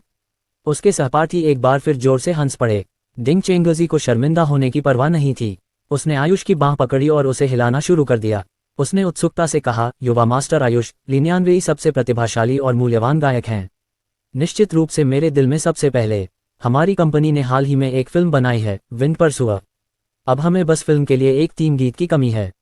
ली नियानवेई को गाते हुए सुनने के बाद लाइटनिंग परसूइट बिल्कुल सही गीत है। युवा मास्टर आयुष, क्या आप हमें इस गीत के लिए लाइसेंस बेचेंगे? हमारी कंपनी लाइसेंस शुल्क का भुगतान करने के लिए तैयार है। जब तक आप सहमत होते हैं 200,000 युआन आपको एक बार में हस्तांतरित कर दिए जाएंगे। एक गाने के लिए लाइसेंसिंग फीस के तौर पर 2 लाख युआन एक अच्छी कीमत थी। ये सिर्फ लाइसेंसिंग फीस थी, कॉपीराइट फीस नहीं। लाइसेंसिंग फीस का मतलब था कि पेंगुई फिल्म्स उस गाने का इस्तेमाल कर पाएगी, लेकिन गाना अभी भी ली नियानवेई का ही होगा। अगर गाने के कॉपीराइट बेचे गए तो इसका मतलब ये होगा कि मूल लेखक भी भविष्य में उसका इस्तेमाल नहीं कर पाएगा। दोनों की फीस में इतना ही अंतर था। दुनिया के सबसे बड़े गायक भी शायद ही कभी किसी गाने के लिए 200,000 युआन लाइसेंस फीस पाने की कल्पना कर सकते हैं। जबकि उसके सभी सहपाठी इस मामले से स्तब्ध थे। आयुष ने शांति से पानी का घूंट पिया और कहा, नहीं। अध्याय 51। क्यों? डिंग चेंगजी ने जब आयुष सिंह की बात सुनी तो वह दंग रह गया। सहपाठी भी चौंक गए। काजल ने आयुष सिंह की आस्तीन खींची और कहा, आयुष, ये 200,000 युआन है और यह सिर्फ उनके लिए गाना इस्तेमाल करने के लिए है। क्यों नहीं? लाइसेंसिंग फीस के रूप में 2 लाख की रकम कोई छोटी रकम नहीं थी। ये सिर्फ एक मौद्रिक लेन देन नहीं था। इसका मतलब यह था कि पेंगुई फिल्म्स जैसी एक जानी मानी कंपनी ने कैवेई एंटरटेनमेंट को मान्यता दी। इसका मतलब यह था कि सिर्फ एक गाने के साथ ली नियानवेई स्टारडम की ओर बढ़ सकता था और अब दूसरों द्वारा तंग किया जाने वाला एक अज्ञात गायक नहीं रह सकता था। लेकिन आयुष सिंह ने इस बात से असहमति जताई। इसमें कोई आश्चर्य नहीं कि ये लोग इतने हैरान थे। ये सब कुछ बहुत ही घमंडी आयुष सिंह के लिए कोई मायने नहीं रखता था। उसने अपनी नाक रगड़ी और स्वाभाविक रूप से कहा, कौन जानता है कि विंड परसुआ का क्या स्तर है। मैं नहीं चाहता कि सिस्टर 99 का पहला मशहूर गाना एक घटिया फिल्म के कारण बर्बाद हो जाए। वैसे भी मेरे पास पैसे की कमी नहीं है। आमतौर पर भले ही डिंग चेंगजी को फिल्म के थीम गीत के रूप में इस्तेमाल करने के लिए गीत न मिल पाए, लेकिन वह अपनी छवि बचाने के बारे में चिंतित नहीं होगा। लाइटनिंग परस्यूट एक अच्छा गीत हो सकता है, लेकिन वह हमेशा दूसरा गीत ढूंढ सकता है, भले ही नया गीत उतना उपयुक्त न हो। जैसा कि कहावत है, कोई अपना सिर पीट सकता है और खून बह सकता है, लेकिन अपना चेहरा नहीं खो सकता। इस उड़ाव युवा मास्टर ने वास्तव में कहा था कि उसकी फिल्म एक घटिया फिल्म है। वह इसे अब और बर्दाश्त नहीं कर सकता था। डिंग चेंगजी ने हताश होकर कहा, हमारी विंड परसुआ 10 मिलियन से ज्यादा निवेश वाली ब्लॉकबस्टर फिल्म है। ये किसी भी तरह से घटिया फिल्म नहीं है। देश में ऐसी फिल्मों की संख्या 5 से भी कम है। इस दुनिया में 10 मिलियन से अधिक के प्रोडक्शन बजट वाली फिल्म वास्तव में एक ब्लॉकबस्टर थी। जब आसपास के सहपाठियों ने प्रोडक्शन बजट सुना तो सभी ने एक साथ ठंडी सांस ली। आयुष सिंह किस तरह का व्यक्ति था?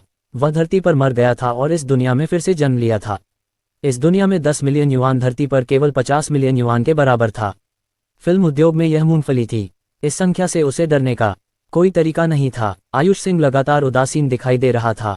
ये सिर्फ 10 मिलियन युआन है। विंड परसुआ नाम से ही लगता है कि यह एक घटिया फिल्म होगी। डिंग चेंगजी गुस्से से आग बबूला हो रहा था। उसके सामने खड़ा यह व्यक्ति सिंह परिवार का युवा स्वामी था, इकलौता बेटा और वंशज। वह इस युवा स्वामी को नाराज नहीं कर सकता था, इसलिए वह केवल शांत होने की पूरी कोशिश कर सकता था और आयुष सिंह से अपने सबसे कोमल स्वर में पूछ सकता था, युवा स्वामी, आयुष की राय में ब्लॉकबस्टर क्या माना जाएगा? 10 मिलियन वह अधिकतम है जो हम उत्पादन बजट के लिए जुटा सकते हैं। आयुष सिंह ने नाक सिकोड़ी। ऐसा लगता है कि आपकी कंपनी औसत दर्जे की है। पहले मुझे फिल्म दिखाओ। अगर यह अच्छी होगी तो मैं 3 मिलियन युआन और लगाऊंगा। जहां तक फिल्म के नाम की बात है, विंड परसुआ बिल्कुल भी प्रभावशाली नहीं लगता। द गेल फ्लैश के बारे में क्या ख्याल है? यह अच्छा लगता है। अंत में अतिरिक्त 3 मिलियन युआन का निवेश। डिंग चेंगजी को लगा कि उसका दिल इस बात को बर्दाश्त नहीं कर सकता। पहले उसने सुना था कि सिंह परिवार के युवा स्वामी आयुष सिंह एक अपव्ययी व्यक्ति थे, लेकिन आज आखिरकार वह खुद देख पाया। आयुष सिंह न केवल एक अपव्ययी व्यक्ति थे, बल्कि वे एक अति अपव्ययी व्यक्ति भी थे। 3 मिलियन युआन का निवेश यूं ही करना। एकमात्र शर्त यह थी कि वे फिल्म का शीर्षक बदल दें। यह आसमान से पैसे बरसने जैसा था। कोई रास्ता नहीं था कि वह इसे चूक जाए। डिंग चेंगजी ने जल्दी से जवाब दिया, ठीक है, मैं अब अपने बॉस को रिपोर्ट करूंगा। वापस आने पर मैं जो कुछ भी फिल्माया गया है उसे आपको दिखाने के लिए लाऊंगा। Young master Ayush. Box office से मुनाफे का प्रतिशत सामान्य नियमों के अनुसार होगा, जो यंग मास्टर आयुष ने जो भी निवेश किया है उसके अनुपात में होगा। आयुष सिंह ने अपने कंधे उचका दिए। ये सब कहने का कोई फायदा नहीं है। मुझे फिल्म दिखाओ, इससे पहले कि मैं तय करूं कि इसमें निवेश करना उचित है या नहीं। मैं भले ही खर्चीला हूं, लेकिन मैं अपना पैसा बर्बाद नहीं करूंगा। मैं फिल्म कब देख सकता हूं? पेंगुई फिल्म्स के संगीत निर्माता के रूप में डिंग चेंगजी को कुछ विशेषाधिकार प्राप्त थे। फिल्म के लिए अधिक निवेश प्राप्त करने का यह एक अच्छा समय था। उसे यह करना ही था, भले ही यह उसके स्तर से परे हो। उसने अपनी जेब से एक USB निकाला और कहा, यंग मास्टर आयुष, क्या आपके पास यहाँ एक कंप्यूटर है? मेरे पास यहाँ कुछ दृश्य हैं, कृपया एक नज़र डालें। आयुष सिंह ने अपनी उंगलियां चटकाईं।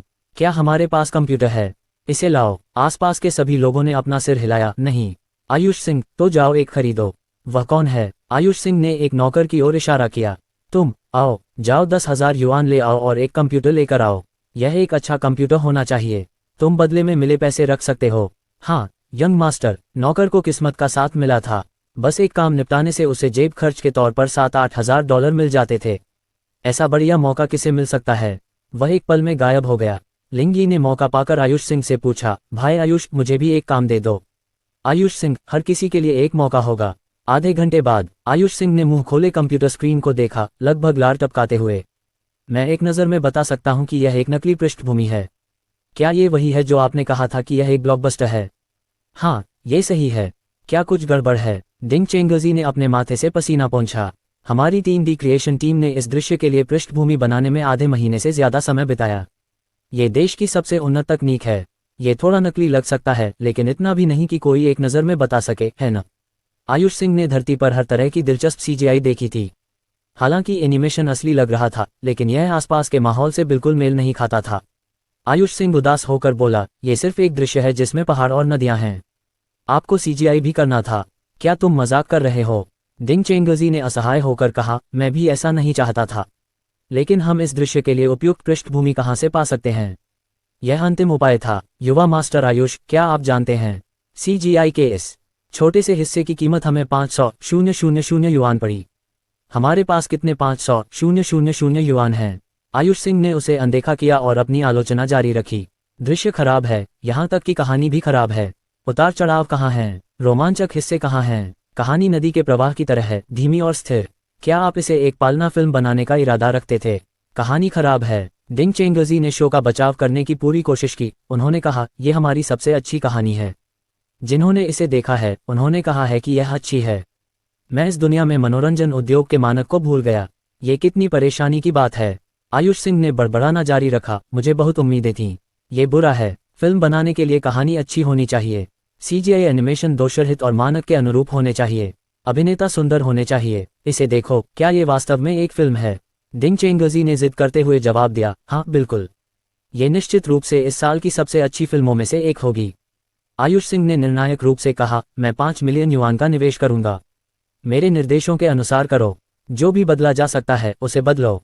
अध्याय 52। डिंग चेंगजी ने अपनी छाती पकड़ ली। मेरा दिल, बहुत ज्यादा जानकारी थी, उसे पचाने के लिए उसे और समय चाहिए था।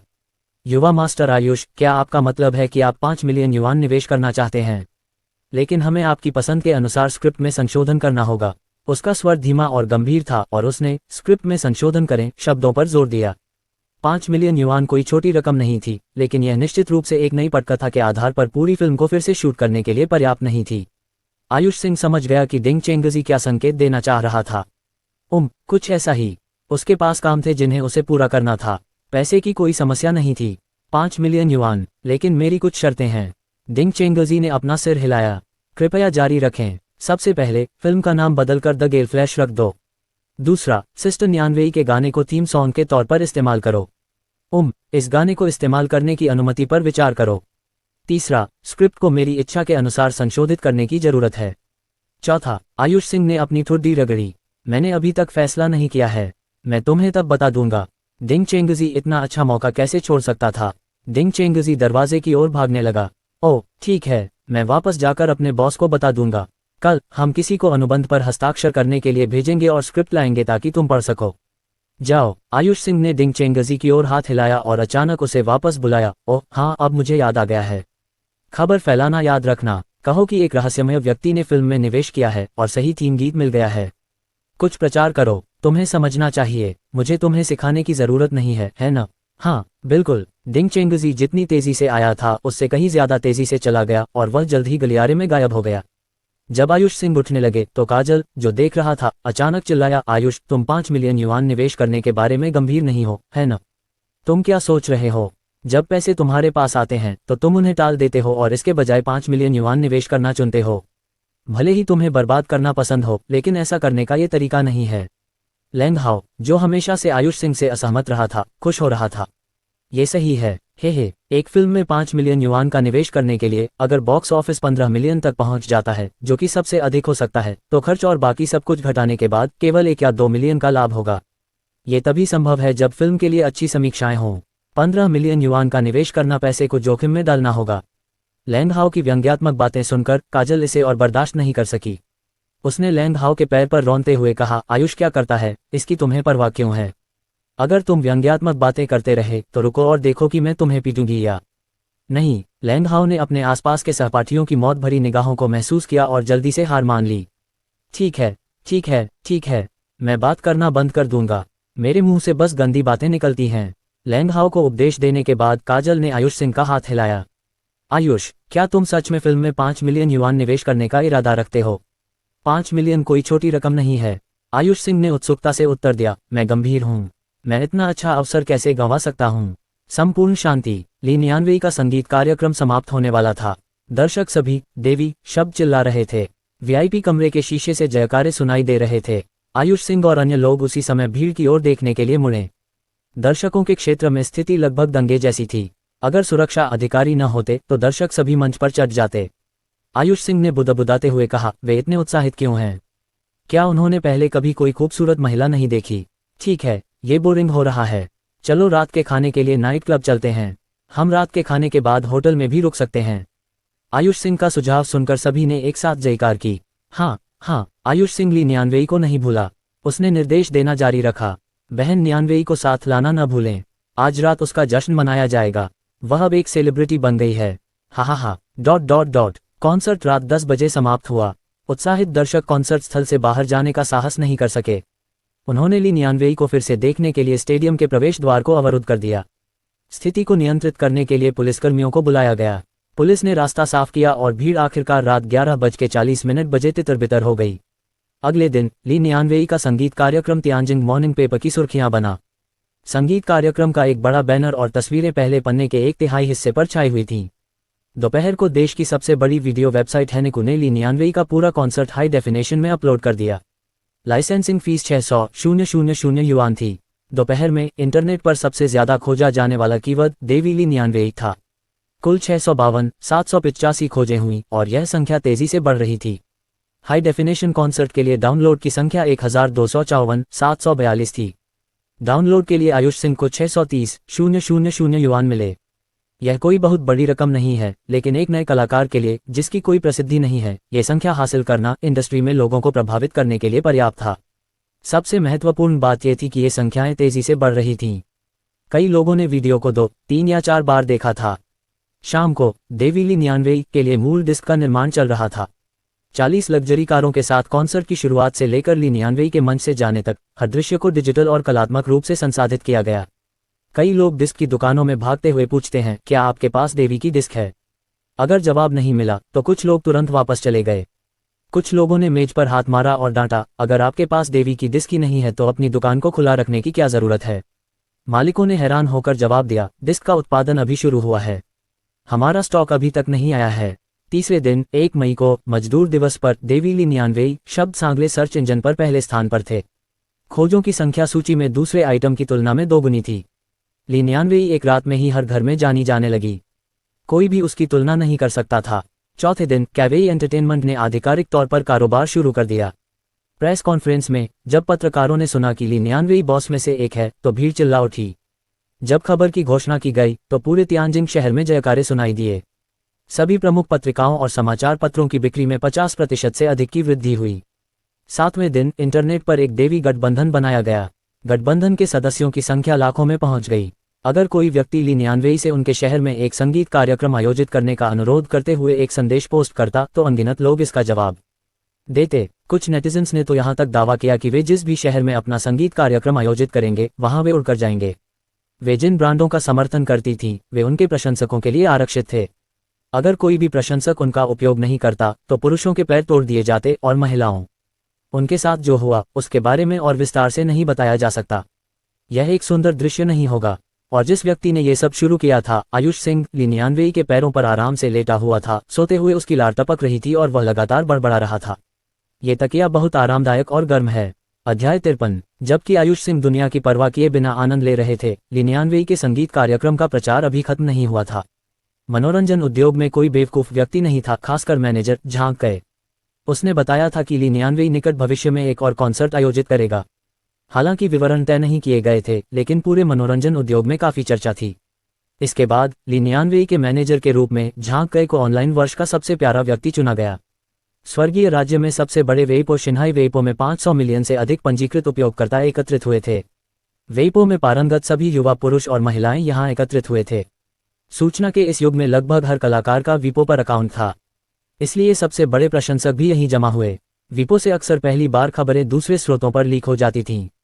वेइपो में आमतौर पर बहुत कुछ चलता रहता था, लेकिन इस दिन वहां असाधारण रूप से हलचल थी। कुगे अधिकारी शेंग वेनशी, मैं अपने सदमे को समझा नहीं पा रहा हूं। वह सुखद एहसास जो मेरे पूरे शरीर में, मेरे पैरों के तलवों से लेकर मेरे सिर तक फैल गया। अगर भगवान मुझे एक और मौका देते हैं तो मैं सब कुछ देने को तैयार हूं ताकि मिस नियानवेई की आवाज हमेशा जवान बनी रहे। ये प्यार नहीं है, यह मूर्ति पूजा है। अगर मुझे इस मूर्ति पूजा के लिए कोई समय सीमा तय करनी पड़े तो मुझे उम्मीद है कि ये 10,000 साल होगी। पेंगुई फिल्म्स के संगीत निर्देशक मिस ली नियानवेई के गाने का उपयोग करने के लिए लाइसेंस प्राप्त करने के लिए मैंने अपनी पुरानी हड्डियों को जोखिम में डाला। अब मैं चोटों और जख्मों से भरा हुआ हूं, लेकिन ये सब इसके लायक था। मुझे इसका कोई अफसोस नहीं है। मैं ये भी घोषणा करना चाहूंगा कि विंड परसुआ का नाम बदलकर द गेल फ्लैश कर दिया गया है। थीम सॉन्ग मिस नियानवेई का लाइटनिंग परसुएट होगा। मुझे उम्मीद है कि सभी को ये पसंद आएगा। अनुभवी संगीतकार वांग बो, इतने सालों से संगीत उद्योग में काम करने के बाद ये पहली बार है जब मुझे किसी नए कलाकार ने चौंकाया है। वह एहसास, हाँ, इस एक चौंकाने वाला के अलावा और कोई शब्द नहीं है। ये सभी संदेश तो केवल हिमशैल के शिखर मात्र हैं। संगीत निर्माताओं और फिल्म कंपनियों के अलावा कई अन्य गायक और अभिनेता भी वीपो पर चर्चा कर रहे थे। जिन लोगों ने कॉन्सर्ट का वीडियो देखा था उन्होंने इसकी बहुत प्रशंसा की। अनगिनत नेटिजन्स को यह वाक्यांश विशेष रूप से पसंद आया, आप चाहते हैं कि मैं सिर्फ घुटने टेकूं? मैं करूंगा। जब इंटरनेट व्यस्त था, ली नियानवेई के मैनेजर झांग कई भी उतने ही व्यस्त थे। नमस्ते, आप कैसे हैं? मैं झांग कई हूं। शैम्पू के लिए विज्ञापन शुल्क 600,000 युआन। ठीक है, मैं प्रबंधन के साथ इस पर चर्चा करूंगा और आपको जवाब दूंगा। धन्यवाद। नमस्ते, आप कैसे हैं? मैं झांग कई हूं। प्रिंसेस क्लोथिंग्स का विज्ञापन। ठीक है, विज्ञापन शुल्क 550,000 युआन है। ठीक है, मैं समझ गया। मैं प्रबंधन के साथ इस पर चर्चा करूंगा और आपको जवाब दूंगा। धन्यवाद। नमस्ते, आप कैसे हैं? ये कैवेई एंटरटेनमेंट है। मैं झांग कई हूं। जियानिंग इलेक्ट्रॉनिक्स के लिए विज्ञापन शुल्क 750,000 युआन है। ठीक है, मैं समझ गया। मैं प्रबंधन के साथ चर्चा करूंगा और आपको जवाब दूंगा। धन्यवाद। उनके जवाब मूलतः एक जैसे थे। हर बार उन्होंने कहा कि वे प्रबंधन से चर्चा करेंगी, लेकिन वास्तविक स्थिति ये थी। यंग मास्टर, पिछले 2 घंटों में 12 कंपनियों ने हमें फ़ोन करके नियानवेई से उनके उत्पादों का प्रचार करने का अनुरोध किया है। इन उत्पादों में आजीविका से लेकर तकनीक तक शामिल है, और प्रचार शुल्क कुल मिलाकर 5.45 मिलियन है। क्या हमें नियानवेई को ये प्रचार सौदे स्वीकार करने चाहिए? आखिरकार इस कंपनी को स्थापित करने में यंग मास्टर को काफ़ी पैसे खर्च करने पड़े हैं। अपने हाथों में रिकॉर्ड देखकर झांग कई को लगा कि उसका दिल जोर से धड़क रहा है। झांग कई भले ही लंबे समय तक मैनेजर नहीं रही हों, लेकिन उनके पास 5 या 6 साल का अनुभव था। एक नवागंतुक के लिए इतनी बड़ी रकम के विज्ञापन सौदे प्राप्त करना कुछ ऐसा था जिसकी उसने कभी कल्पना भी नहीं की थी। अब जब यह उसकी आंखों के सामने हुआ था तो उसे नहीं पता था कि उसे कैसा महसूस करना चाहिए। आयुष सिंह का सिर ली नियानवेई की कोमल और मुलायम जांघों पर टिका हुआ था। उसने अनिच्छा से अपना शरीर घुमाया। नहीं, अगर सिस्टर नियानवेई बहुत व्यस्त हो गईं, तो मेरे पास लेटने के लिए तकिया नहीं होगा। उन्हें बता दें कि सिस्टर नियानवेई व्यस्त हैं और उनके पास समय नहीं है। और फिर वह सोता रहा। इंटरनेट पर यह चर्चा अगले कुछ दिनों तक जारी रही। लोगों ने रहस्यमयी कॉन्सर्ट आयोजक आयुष सिंह के बारे में अटकलें लगानी शुरू कर दीं। इसकी शुरुआत एक पोस्ट से हुई जिसे किसी ने ऑनलाइन लिखा था, जिसका शीर्षक था ईश्वर समान कॉन्सर्ट की योजना। पोस्ट की सामग्री ने ईश्वर समान योजना का कई अलग अलग कोणों से विश्लेषण किया। लेखक ने उन छोटी छोटी जानकारियों के बारे में जानकारी एकत्र की थी जिन पर किसी और का ध्यान नहीं गया था। उन्होंने ली नियानवेई के येलाई जियांग नाइट क्लब में गाने से लेकर मंच के निर्माण और खबर के फैलने तक सब कुछ संक्षेप में बताया। उन्होंने 40 लग्जरी स्पोर्ट्स कारों के महत्व का भी विश्लेषण किया जो सामने आई थी। इस पोस्ट को अनगिनत लोगों ने फॉरवर्ड किया और खोजा। कुछ ही घंटों में इस पोस्ट ने दिग्गज आर्थिक योजनाकारों का ध्यान अपनी ओर आकर्षित कर लिया। वे अपने विश्लेषण के बाद इसी निष्कर्ष पर पहुंचे थे। पर्याप्त संसाधन जुटाने की होड़ के बाद ऑनलाइन प्रचार के साथ साथ वैरायटी चैनल पर गॉड लेवल प्लान नामक एक कार्यक्रम का सीधा प्रसारण किया गया। टीवी स्टेशनों द्वारा उपलब्ध कराए गए आंकड़ों के अनुसार लाइव प्रसारण शुरू होने से पहले दर्शकों की रेटिंग 4.67% तक पहुंच गई थी। होस्ट, नमस्ते सभी को। ये वैरायटी चैनल है। देवी ली नियानवेई के बारे में हाल ही में आई खबर के बारे में मुझे यकीन है कि अब तक हर कोई उन्हें जान चुका होगा। मिस ली नियानवेई रातों रात कैसे प्रसिद्ध हो गईं? हर कोई उत्सुक होगा। निस्संदेह मिस ली नियानवेई बहुत अच्छा गा सकती हैं, लेकिन कॉन्सर्ट की सावधानीपूर्वक योजना के बिना ये खबर इतनी जल्दी नहीं फैलती।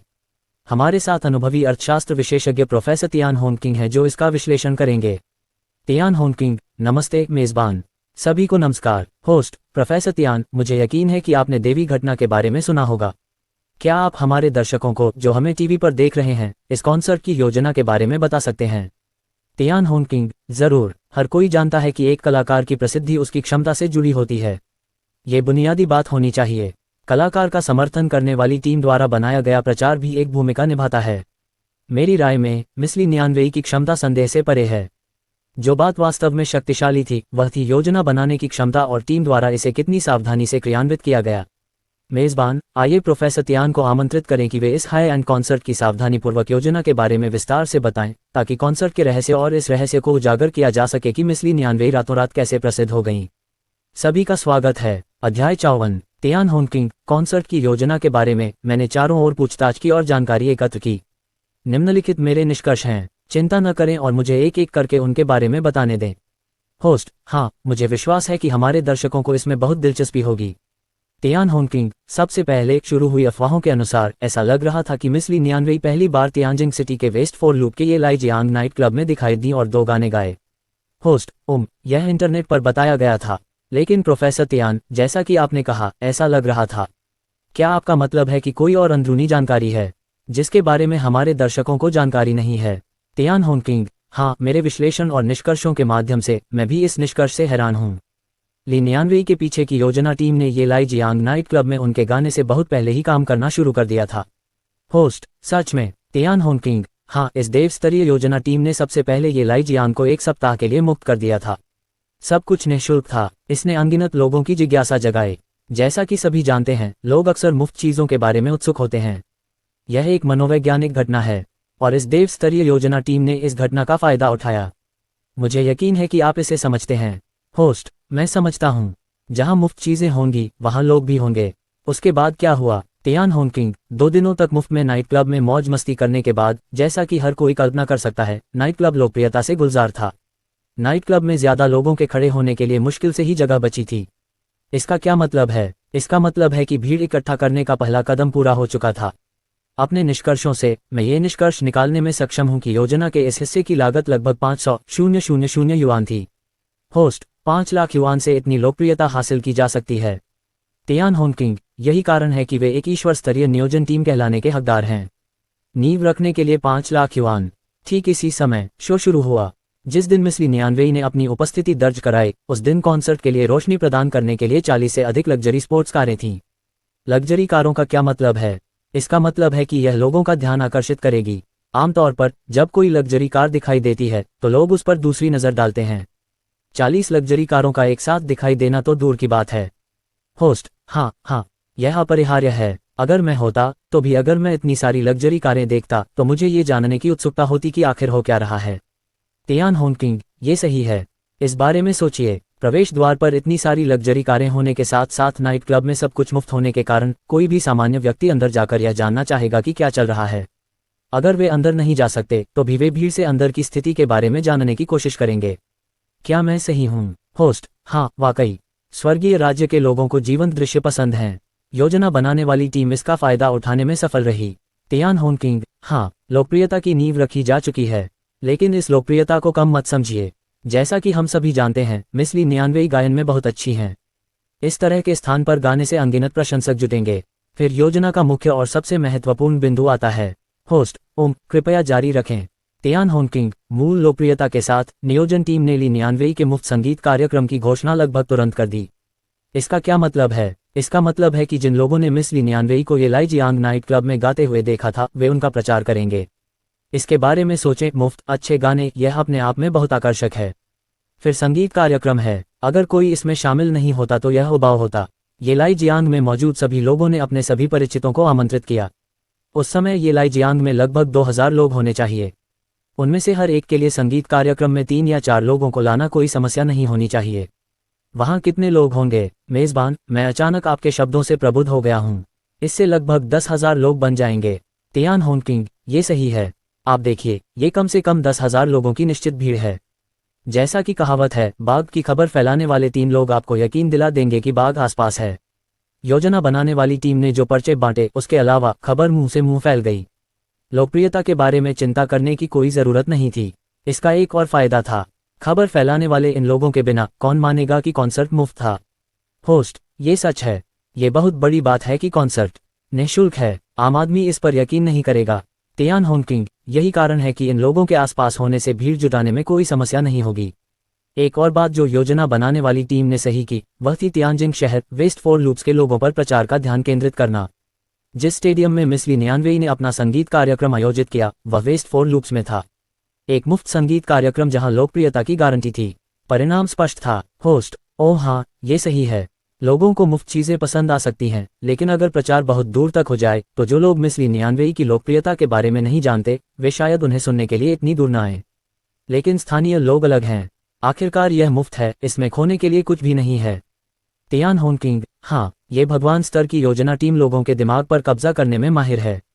कॉन्सर्ट शुरू होने से पहले ही हज़ारों लोगों के आने की गारंटी थी।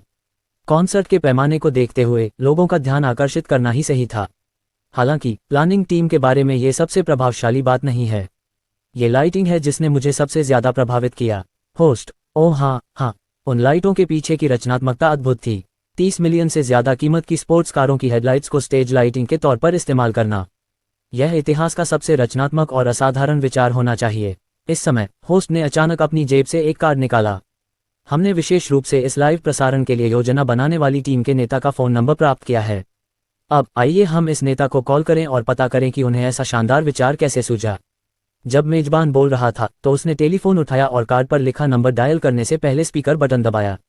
लाइन के अंत से एक कोमल महिला की आवाज़ आई, हेलो, क्या मैं जान सकती हूँ कि यह कौन है? होस्ट, नमस्ते, मैं तियानजिंग वैरायटी चैनल हूँ। मैं होस्ट हूँ और मेरा नाम वांग योंग है। क्या मैं मिस्टर होंग से बात कर सकता हूँ? महिला की आवाज़ ने उत्तर दिया, क्या मैं जान सकती हूँ कि यह किस विषय पर है?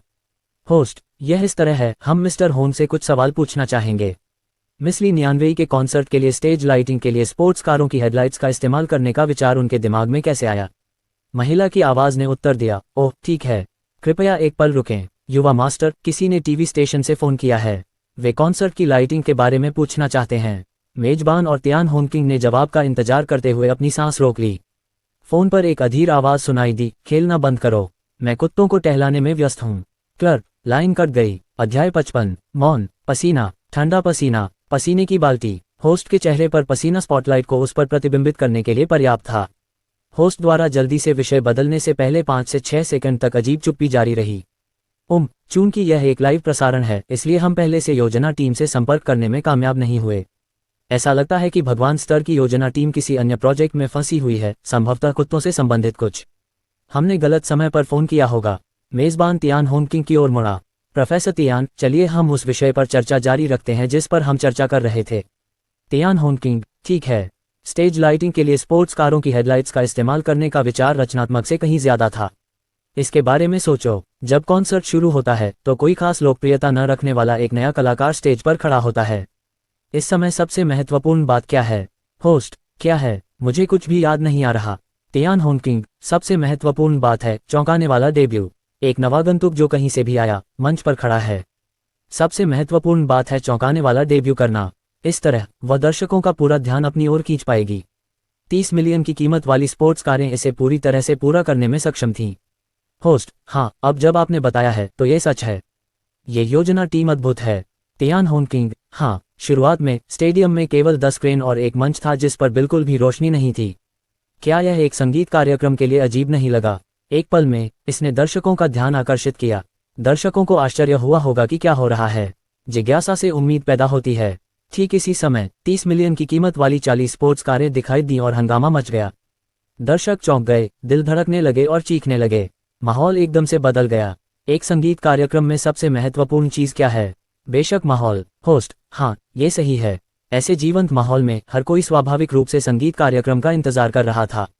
तियान होंकिंग, इस समय लोकप्रियता है 30 से 40 हज़ार लोग, माहौल है 40 स्पोर्ट्स कारों के साथ आने वाली चीखें। दर्शक निश्चित रूप से आश्चर्यचकित होंगे। ऐसा विचार किसने सोचा होगा, है न? प्रतिभा के एक झटके के साथ भगवान के स्तर की योजना ने मिस ली नियानवेई को अकेले मंच पर आने की व्यवस्था की। होस्ट, ओह, मैंने वीडियो का ये हिस्सा कई बार देखा है, लेकिन मैं यह नहीं बता पाया कि ईश्वर स्तर वाला हिस्सा कहाँ है। तियान होंकिंग, इसके बारे में सोचो, चारों ओर रोशनी थी, स्पोर्ट्स कारें चल रही थीं, है न? लेकिन मंच पर केवल अंधेरा था और एक व्यक्ति अंधेरे से निकल आया था। इस काले और सफ़ेद कंट्रास्ट ने एक मजबूत दृश्य झटका पैदा किया। दर्शक पूरी तरह से मिस ली नियानवेई की ओर आकर्षित थे, लेकिन साथ ही उन स्पोर्ट्स कारों के उद्देश्य के बारे में भी उत्सुक थे। होस्ट, हाँ, बिल्कुल ऐसा ही है। जब मैंने पहली बार वीडियो देखा तो मैं उस समय बहुत उत्सुक था। तियान होंकिंग, ये सही है। 40 स्पोर्ट्स कारें अपनी जगह पर थीं और एक साथ उनकी हेडलाइटें चालू हो गईं, जिससे मिस ली नियानवेई पर रोशनी पड़ रही थी। सोचिए कि हर कोई कितना हैरान होगा। मुझे दूसरों के बारे में तो नहीं पता, लेकिन जब मैंने ये दृश्य देखा तो मैं लगभग फर्श पर गिर पड़ा। ये वाकई बहुत ही आश्चर्यजनक था। उस पल से मैं भगवान स्तर की योजना बनाने वाली टीम का एक वफादार समर्थक बन गया था। होस्ट, हाँ, मैं अभी भी उस दृश्य से बहुत सदमे में हूँ।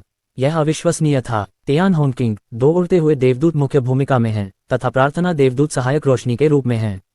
क्रेन द्वारा हवा में लटकी स्पोर्ट्स कारों का दृश्य चौंका देने वाला था। स्टेडियम में बैठे दर्शकों के लिए यह निश्चित रूप से एक अविस्मरणीय दृश्य था। होस्ट, सिर्फ स्टेडियम में मौजूद दर्शक ही नहीं, मुझे वह दृश्य अभी भी साफ साफ याद है। तियान होंकिंग, इसका एक और फायदा है और मुझे यकीन है कि आपने इसके बारे में नहीं सोचा होगा। होस्ट, ओह, क्या फायदा? जारी रखिए। तियान होंकिंग, ऐसी लाइटिंग से लागत में काफ़ी बचत होगी। 40 स्पोर्ट्स कार प्लानिंग टीम के दोस्तों से उधार लिए गए होंगे।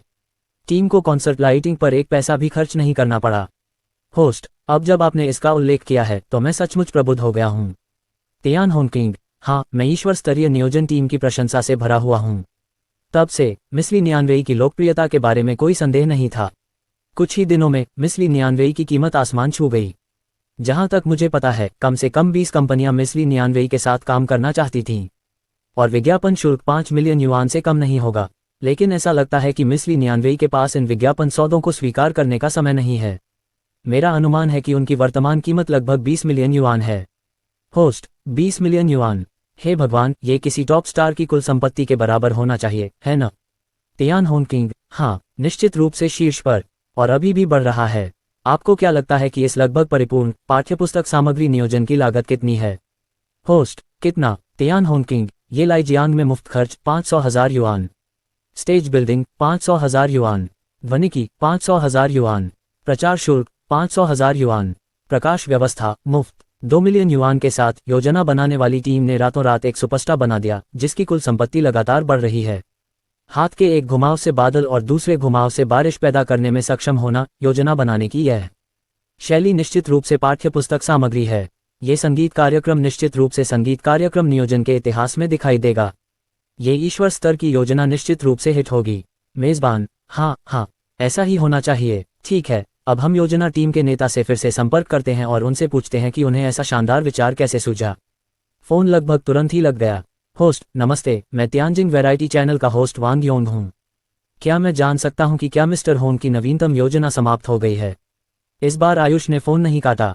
मैं कुत्तों से निपट चुका हूँ। क्या हुआ? होस्ट, हम श्री होंग से पूछना चाहेंगे कि मिस ली नियानवेई के संगीत कार्यक्रम के संबंध में आपको प्रेरणा कहाँ से मिली? आयुष, ओह, आप कॉन्सर्ट के बारे में पूछ रहे हैं।